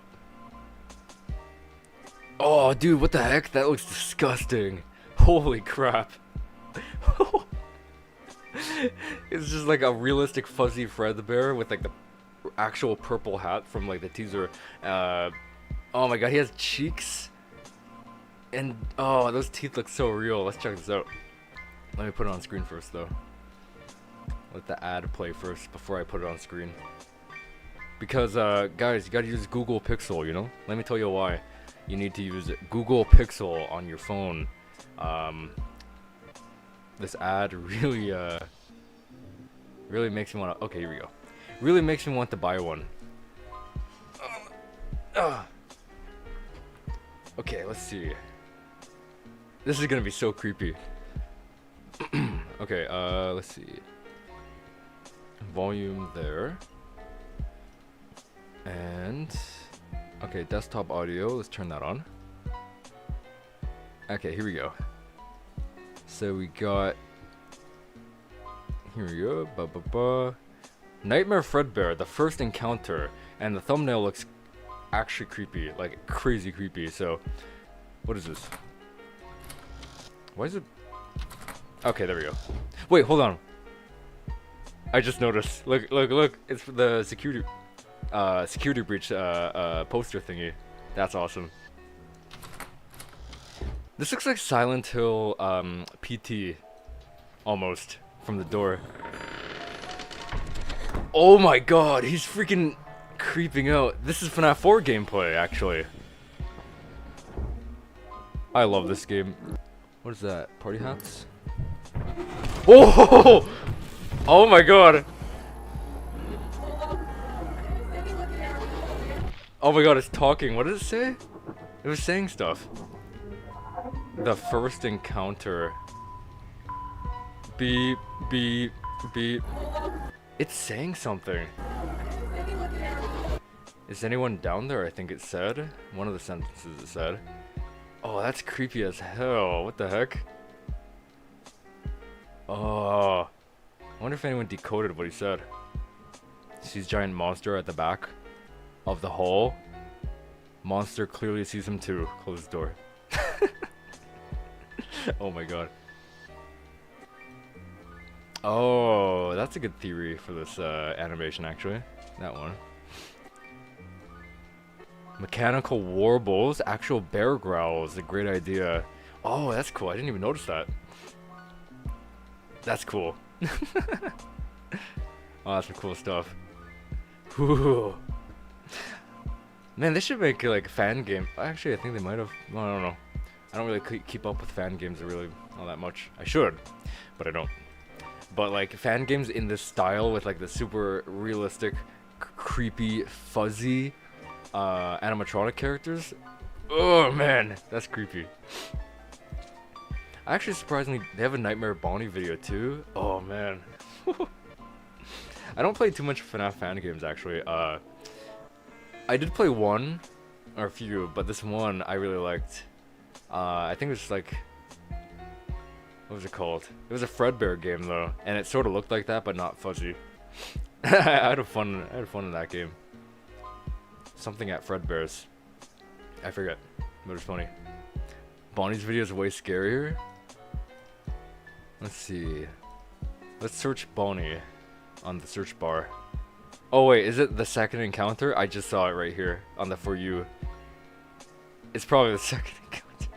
Well, they got a Dead by Daylight video too, from 7 months ago. Wow. Oh, that's creepy. Okay, let's open that. Ad. It's a perfume ad, guys. It's a lipstick ad, guys. It's a skating snowman ad, guys. And the ad is over. Good. Whoa, it's a house! That's cool. Okay, let's, okay, no. Is it? Yes. Okay. Here we go. This is, Nightmare Bonnie, the second encounter, which sounds super creepy. And we, as you can see right off the bat, we do have the, FNAF 4 house. Ooh! Alright, let's see what we got here. It's the dog barking just like in the game. Oh, okay, it's gone. What the heck? What floor sign? Where's Rockstar Chica when you need her? Oh no, that's... See, this is what Security Breach could have been, you know? Something like this. Oh, what's up? What the heck?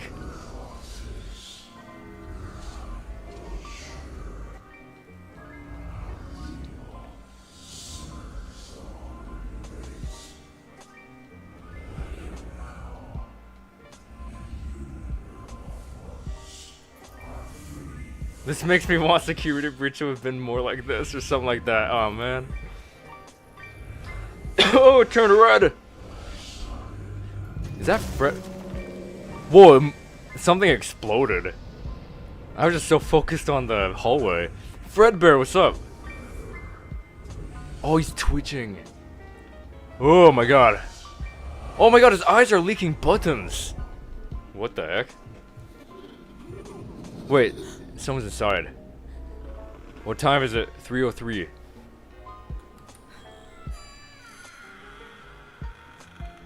Uh-oh. That's Chica's side. It's okay, we know Bonnie's.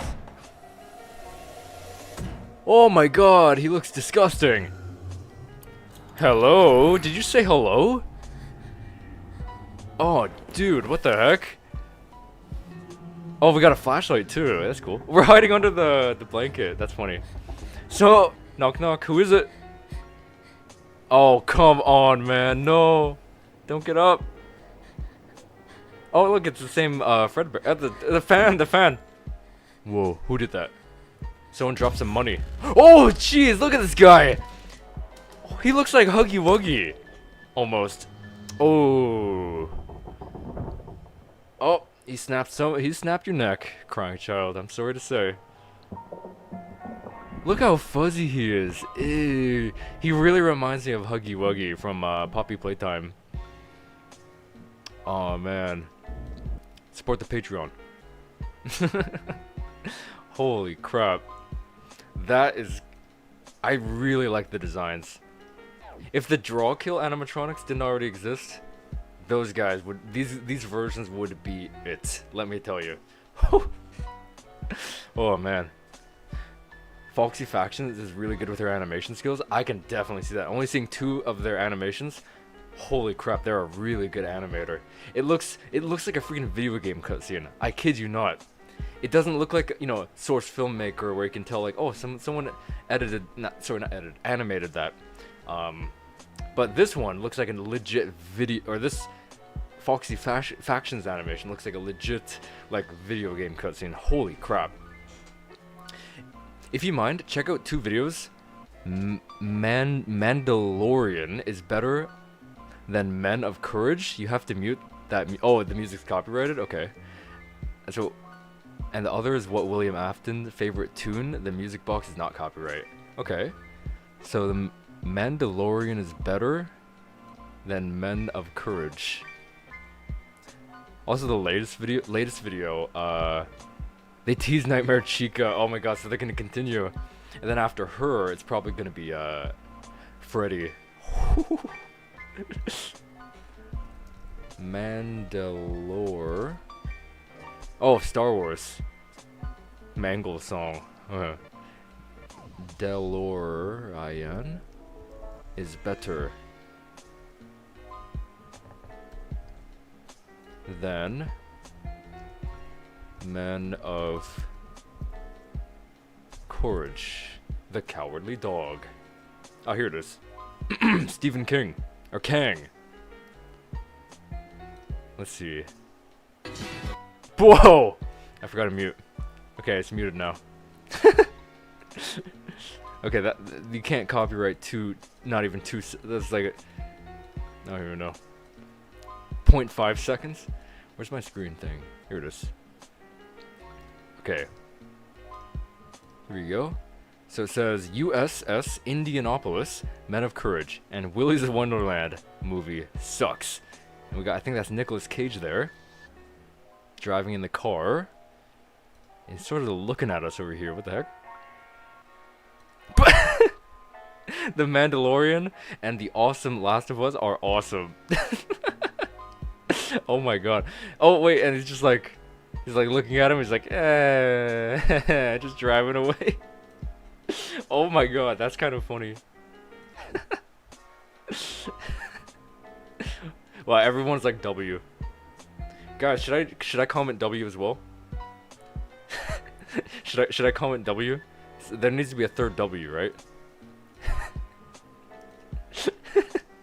There needs to be a third W.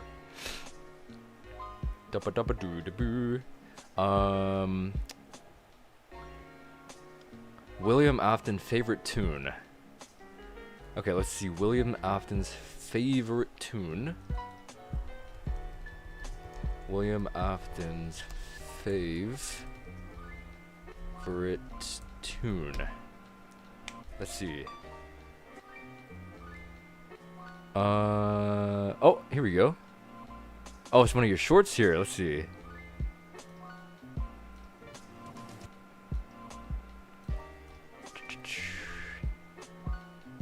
Okay, here we go. What's William Afton's favorite tune?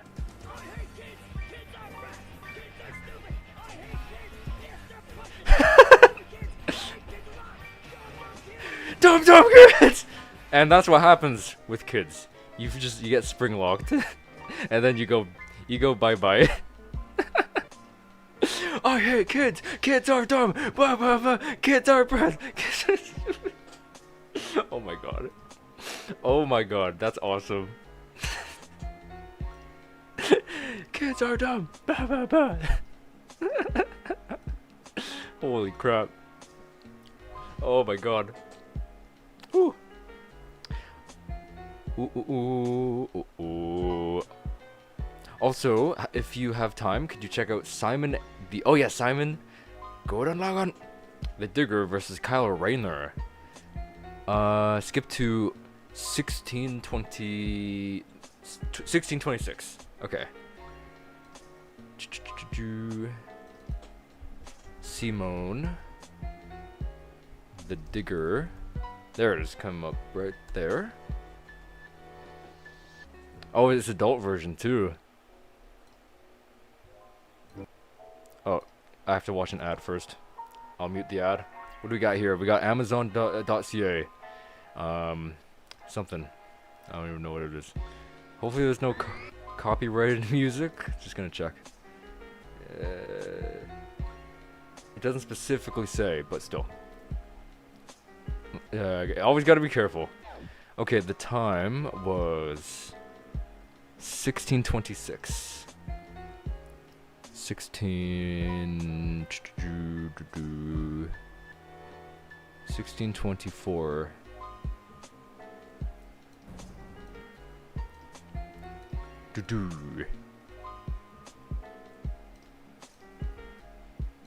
All right, the combatants are set, and we'll run the data through all. Oh, it's Lego Batman 3 Beyond Gotham. What the heck?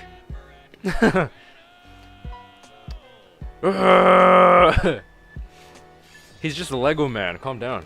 Man, I have a weird amount of hours on Lego Batman 3. I don't know why. I just do. Catch! Green Lantern Officer Kyle Rayner here. That's me. You've got a Class A galactic He's got Santa's naughty list here. thinking it's the giant mech. Hand it over. Probably. Just who the hell do you think we are? So old school. There you go. Communist glasses. Sunglasses, I mean. Oh, I don't know if that's copyrighted. Might be. Doesn't specifically say, but I'll, you know, just in case. Just in case. Boom! I'll just flash on off. Ah! Brr, brr, brr. Oh, there's the drill. Drill. Oh, there we go. Now he's looking like his older brother. Tengen Toppa. Gurren Lagann. Oh. He's White Lantern now. Thum. He's even got the comic book stuff. I don't know if this is copyrighted. There's 50-50, you know? It may or may not be. Owie! He's got, heat vision. Bam, boom, bam. Whoa! You spin me right around, baby, right around. Like a record, baby, right around, right around. Oh, there's a drill going on. Oh my god, that's gotta hurt, you know? That's gotta hurt. Bruh. Oh, he's with the lyrics. See, if it has lyrics, it's gotta be copyrighted. That's my thing. Yeah, no? Whoa. It's like on a flashback. Oh, there's Kamina. The classic pose too. Drill to the sun. Or whatever he said, something like that. Super Tengen Toppa Gurren Lagann. He looks like Chaos from Sonic right now. Like all the light blue, all that stuff. Sort of the aqua color. Multicolor drill. It's drill on drill action, baby. Ooh. Oh, that's trippy. That's like that hippie stuff. Infinity Drill. Marvel's Infinity War.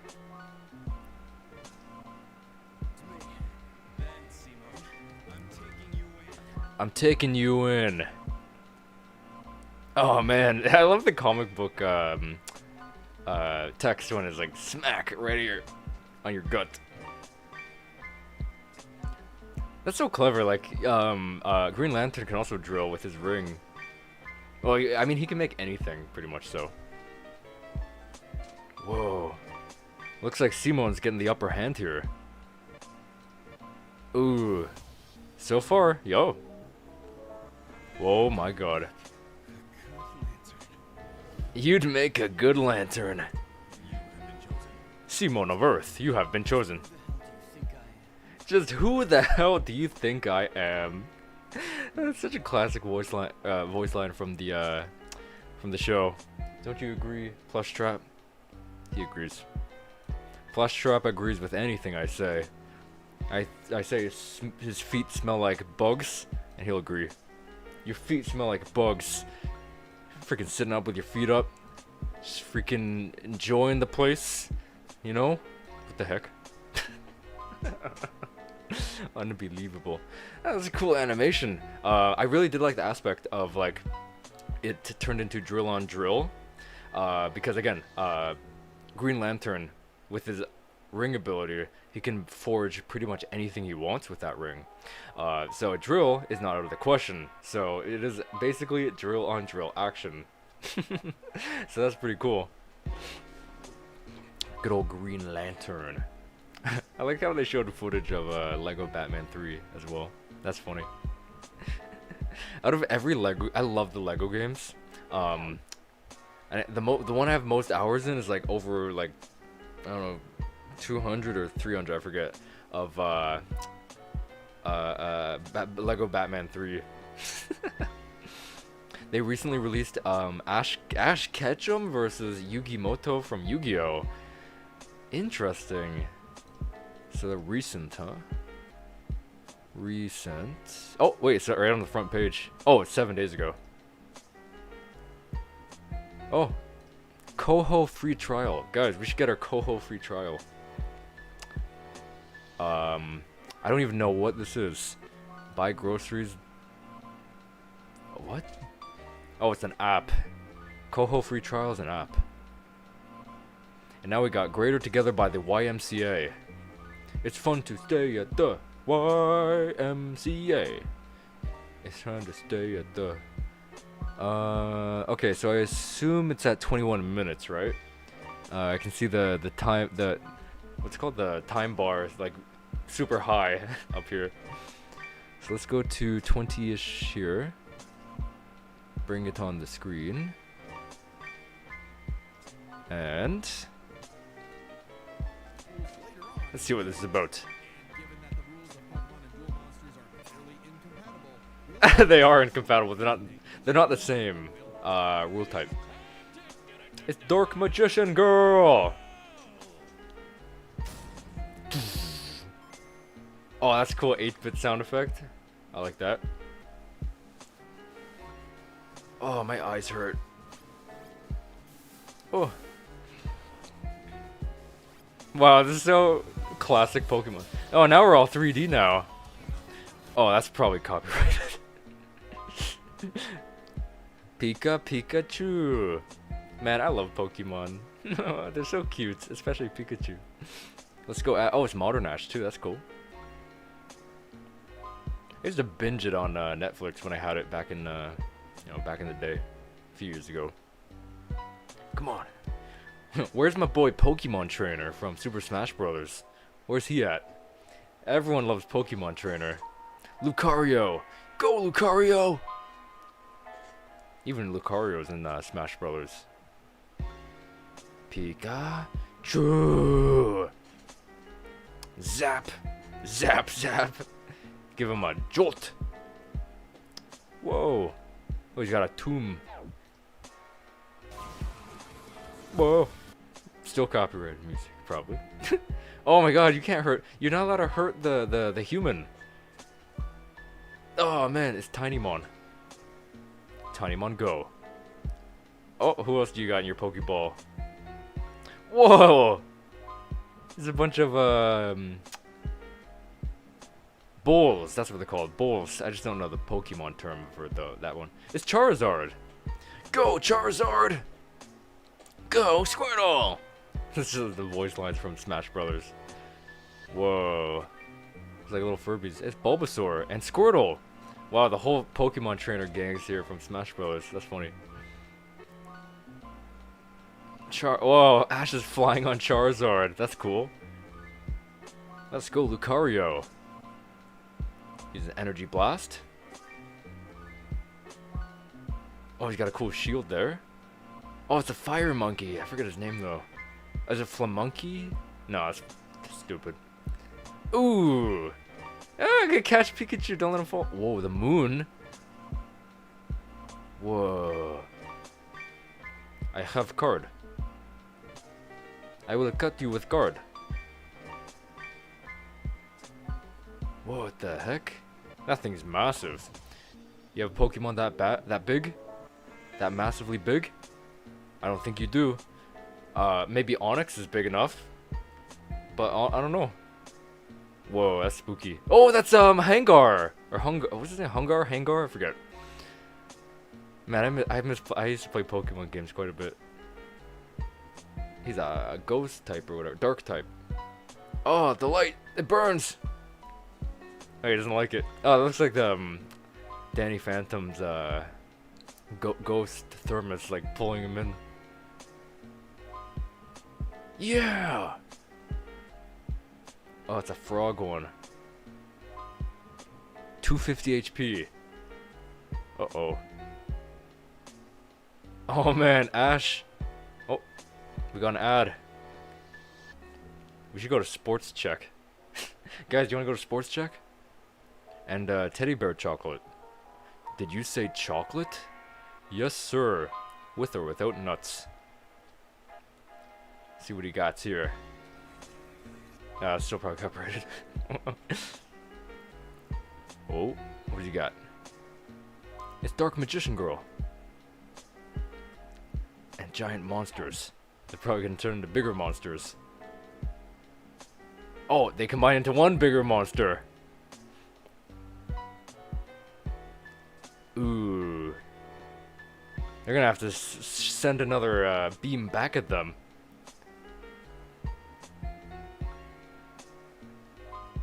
Pokemon, gotta catch 'em all. I know it's my destiny. Oh, Ziggy. Oh my goodness. He got a hat on. That's cute. Yo, high five. Tail five. Whatever you got, five. Man, Ash is without a hat. He looks like so weird. You know how like people who wear glasses without their glasses, they look weird. Whoa, look at that face. They look sort of, different without their glasses on. That's sort of the same with Ash whenever he doesn't have his hat on. That's funny. I'm getting at that sports check ad was about hats, which is kind of funny. It's like Ash Ketchum. He also has a hat. Whoa! They stoned him. They're like Medusa. You're finished. Oh my god, that's so clever. The way they just did that whole thing right there. Now the end credits roll. That is so like accurate. That's so funny. Ash was looking like he was up there for a while, you know? From what I know, apparently the singer for the original Pokemon intro also did the lyrics for the tracks. Oh, really? That's super cool. Well, good for them. Holy, that's really cool that creators of the actual castmates, not creators, castmates of the production of certain things will like lend themselves to fan-made projects. Oh, I love when I see stuff like that. That just gives it another feeling, you know. And you don't see that a lot, but every now and then you do kind of see stuff like that, you know. That's so cool. Whoa, alright guys. Woo. The sun is going down and the brightness is going up, which means my eyes are gonna hurt more and more. So, I think we talked about everything we maybe needed to talk about when it came to the Five Nights at Freddy's 2 movie. A few spoilers here and there. Easter eggs were super cool, all this kind of stuff.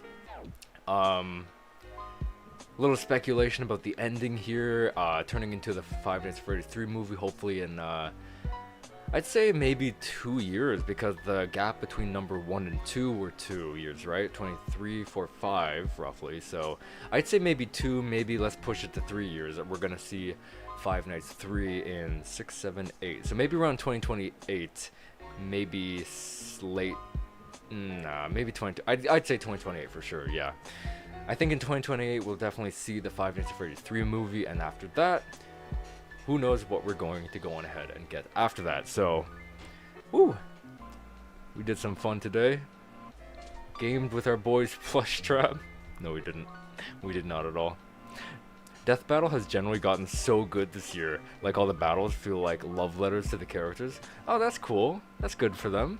They're really like, I guess like doing some fan service here, like really showing off like how do you say, like things that you could definitely see happen. Like you could definitely see like Pokemon and Yu-Gi-Oh sort of thing. I never would have seen Simone and Green Lantern though. That's pretty unique though. But now that I think about, okay, he has a drill ability with his ring, that makes sense. So stuff like that, like even Springtrap. I remember you talking about Springtrap a few streams ago. Like say Springtrap with another horror character or something like that, you know. So that's good to hear that they're really like upping the ante when it comes to like combatants. But yeah. For now, we are going to end here. How long were we live? Let's see. Where is it? 3 hours. Wow, that's pretty good. Well, I don't know. We'll probably be back. I haven't played that I need to finish that SpongeBob game. I don't know when I'll play that. Maybe, I don't know. Not next weekend. Maybe next weekend. I don't know. We'll see. But next live stream will probably be SpongeBob. Probably Titans of the Tide. Videos coming out this weekend for sure. Top 10 facts about Toy Chica are coming back. It's completely ready, 100%, everything. So expect that on hopefully Saturday, next Saturday, I mean, or upcoming rather.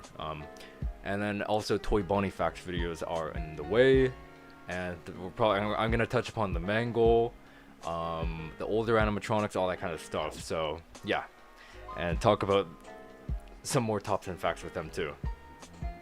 Yeah, Christmas, oh my god, it's so close. Where does the time go? It's literally actually next week, man. Since Markiplier yeah, I saw the trailer. Since Markiplier finished his Iron Lung movie, many fans are hoping he'll appear in the third movie. I think he will, because Iron Lung was the thing that was sort of the bridge in between. So like, that's the reason why he couldn't do one or the other sort of thing, you know?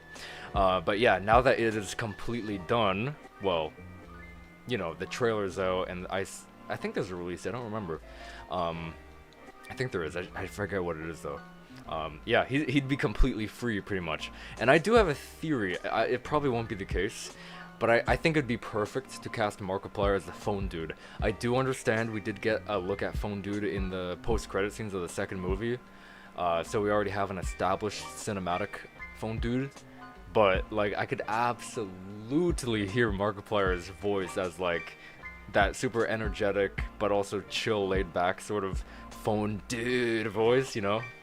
Keep that ventilation up, man. I could absolutely hear that. 100%. So my fingers are crossed for hopefully that to be the case. I doubt it. There's probably like a 20% chance I'd say that would actually happen, but generally, I think they'd probably want him as a on-camera appearance rather than you know, a voice over the phone sort of thing. I think they definitely want him as a face of the movie. That would make a lot more sense, but you know, that's just me. I just hear his voice as phone dude sometimes. I don't know when, don't know why, but you know, we'll have to wait and see. All I know is the third movie is going to be absolutely spectacular, 100%. Seeing a cinematic Fazbear frights and the fire, because we've never really seen the fire really. We know what happens obviously, but this will be like the first time we actually see Fazbear frights burn to the ground, and that's gonna be super cool to see, man. Holy, they're gonna have to do a one shot with that, you know. And they're gonna have to burn the entire building and hope everything goes well. No flub, no mistakes, no errors, no nothing. So when we return in the future, Plush Trap will be sitting on another chair. Every stream he's gonna be sitting on another chair. I just came up with that today, so he's every single live stream I do, Plush Trap will be sitting on a different chair. Okay, that's I literally just thought about that when I this morning when I was setting up. I was like, because I usually have Frost Plush Trap sitting on the chair, and I'm like, okay, what if I do regular Plush Traps sitting on different chairs? So I'll just do like gaming chair now, and then next it'll be something else, you know? I thought that'd be funny. I know the custom drama. I think Mark is sweating. What's the custom drama? He's sweating though. He is sweating. He's got to turn the AC on. But yeah, what's a custom drama? Oh my god. I've actually been casually listening to you know that OST, that OST. I'm so used to talking about video games. Soundtrack at the opening animation of the second movie, where with the animation. Oh my god, I don't know why. It reminds me of Try Hard Ninja's the Puppet song. with the, like it just goes la la la la la la. I don't know, I can't, and it's 7 minutes, so it's really good length. I casually listen to that while I'm working and writing and all that kind of stuff. Because like there's no words, so you're not gonna get distracted by anything. It's just quietly sitting there, and I'm just plugging away at my work and all that kind of stuff. So it's like the perfect tune to listen to. Nice and good length, all that kind of stuff. Ooh. But yes, regardless though, we are going to hop out for today. Thank you guys so much for hanging out with me for 3 hours and 23 minutes and 47 seconds. Oh my god, wait, hold up, my battery's running low on my other monitor. Hold up. There we go. Okay. I thought I plugged it in, but I guess not. Okay, now it's plugged in, it's fine. Good. That thing has a crazy battery life. Holy crap! I didn't realize that. Yeah. New videos, top 10 facts about Toy Chica next week, and I'm also uploading on my second channel called youtube.com @ the zombie nest, where I talk about games that aren't FNAF. So if you want to hang out with me there, I do make some videos over there as well every now and then about other video games and whatnot, more so zombie games. But yeah, so if you want to hang out with me over there, it's youtube.com @ the zombie nest. Instead of Blue Jay, it's the nest, you know. It's so clever. I'm a genius. But yeah, with that in mind, I will most certainly hope to see you guys later. So thanks for tuning on in, talking about FNAF, and giving me somebody to talk about FNAF with, because I can talk about FNAF with my brothers, but you know, they'll probably get annoyed because I talk about it all the time. So yeah, thank you for you know, enduring my babbling about Five Nights at Freddy's. And yeah, I'll talk about the FNAF movie as soon as I get the DVDs, and I can talk a little bit more about theories, because you know, I can't do anything right now. I have only seen it once, and it's too expensive to go back and see it again. So, but yeah, with all that in mind, I will most certainly hope to see you guys in a future video, hopefully on the weekend, where we talk about Toy Chica and her facts, about her top 10 facts, and Toy Bonnie the next time. Bye. Alright, I'm actually going now. Bye-bye. Goodbye. Goodbye. Goodbye. Goodbye. Goodbye. Goodbye. Goodbye. Goodbye. Goodbye. Goodbye.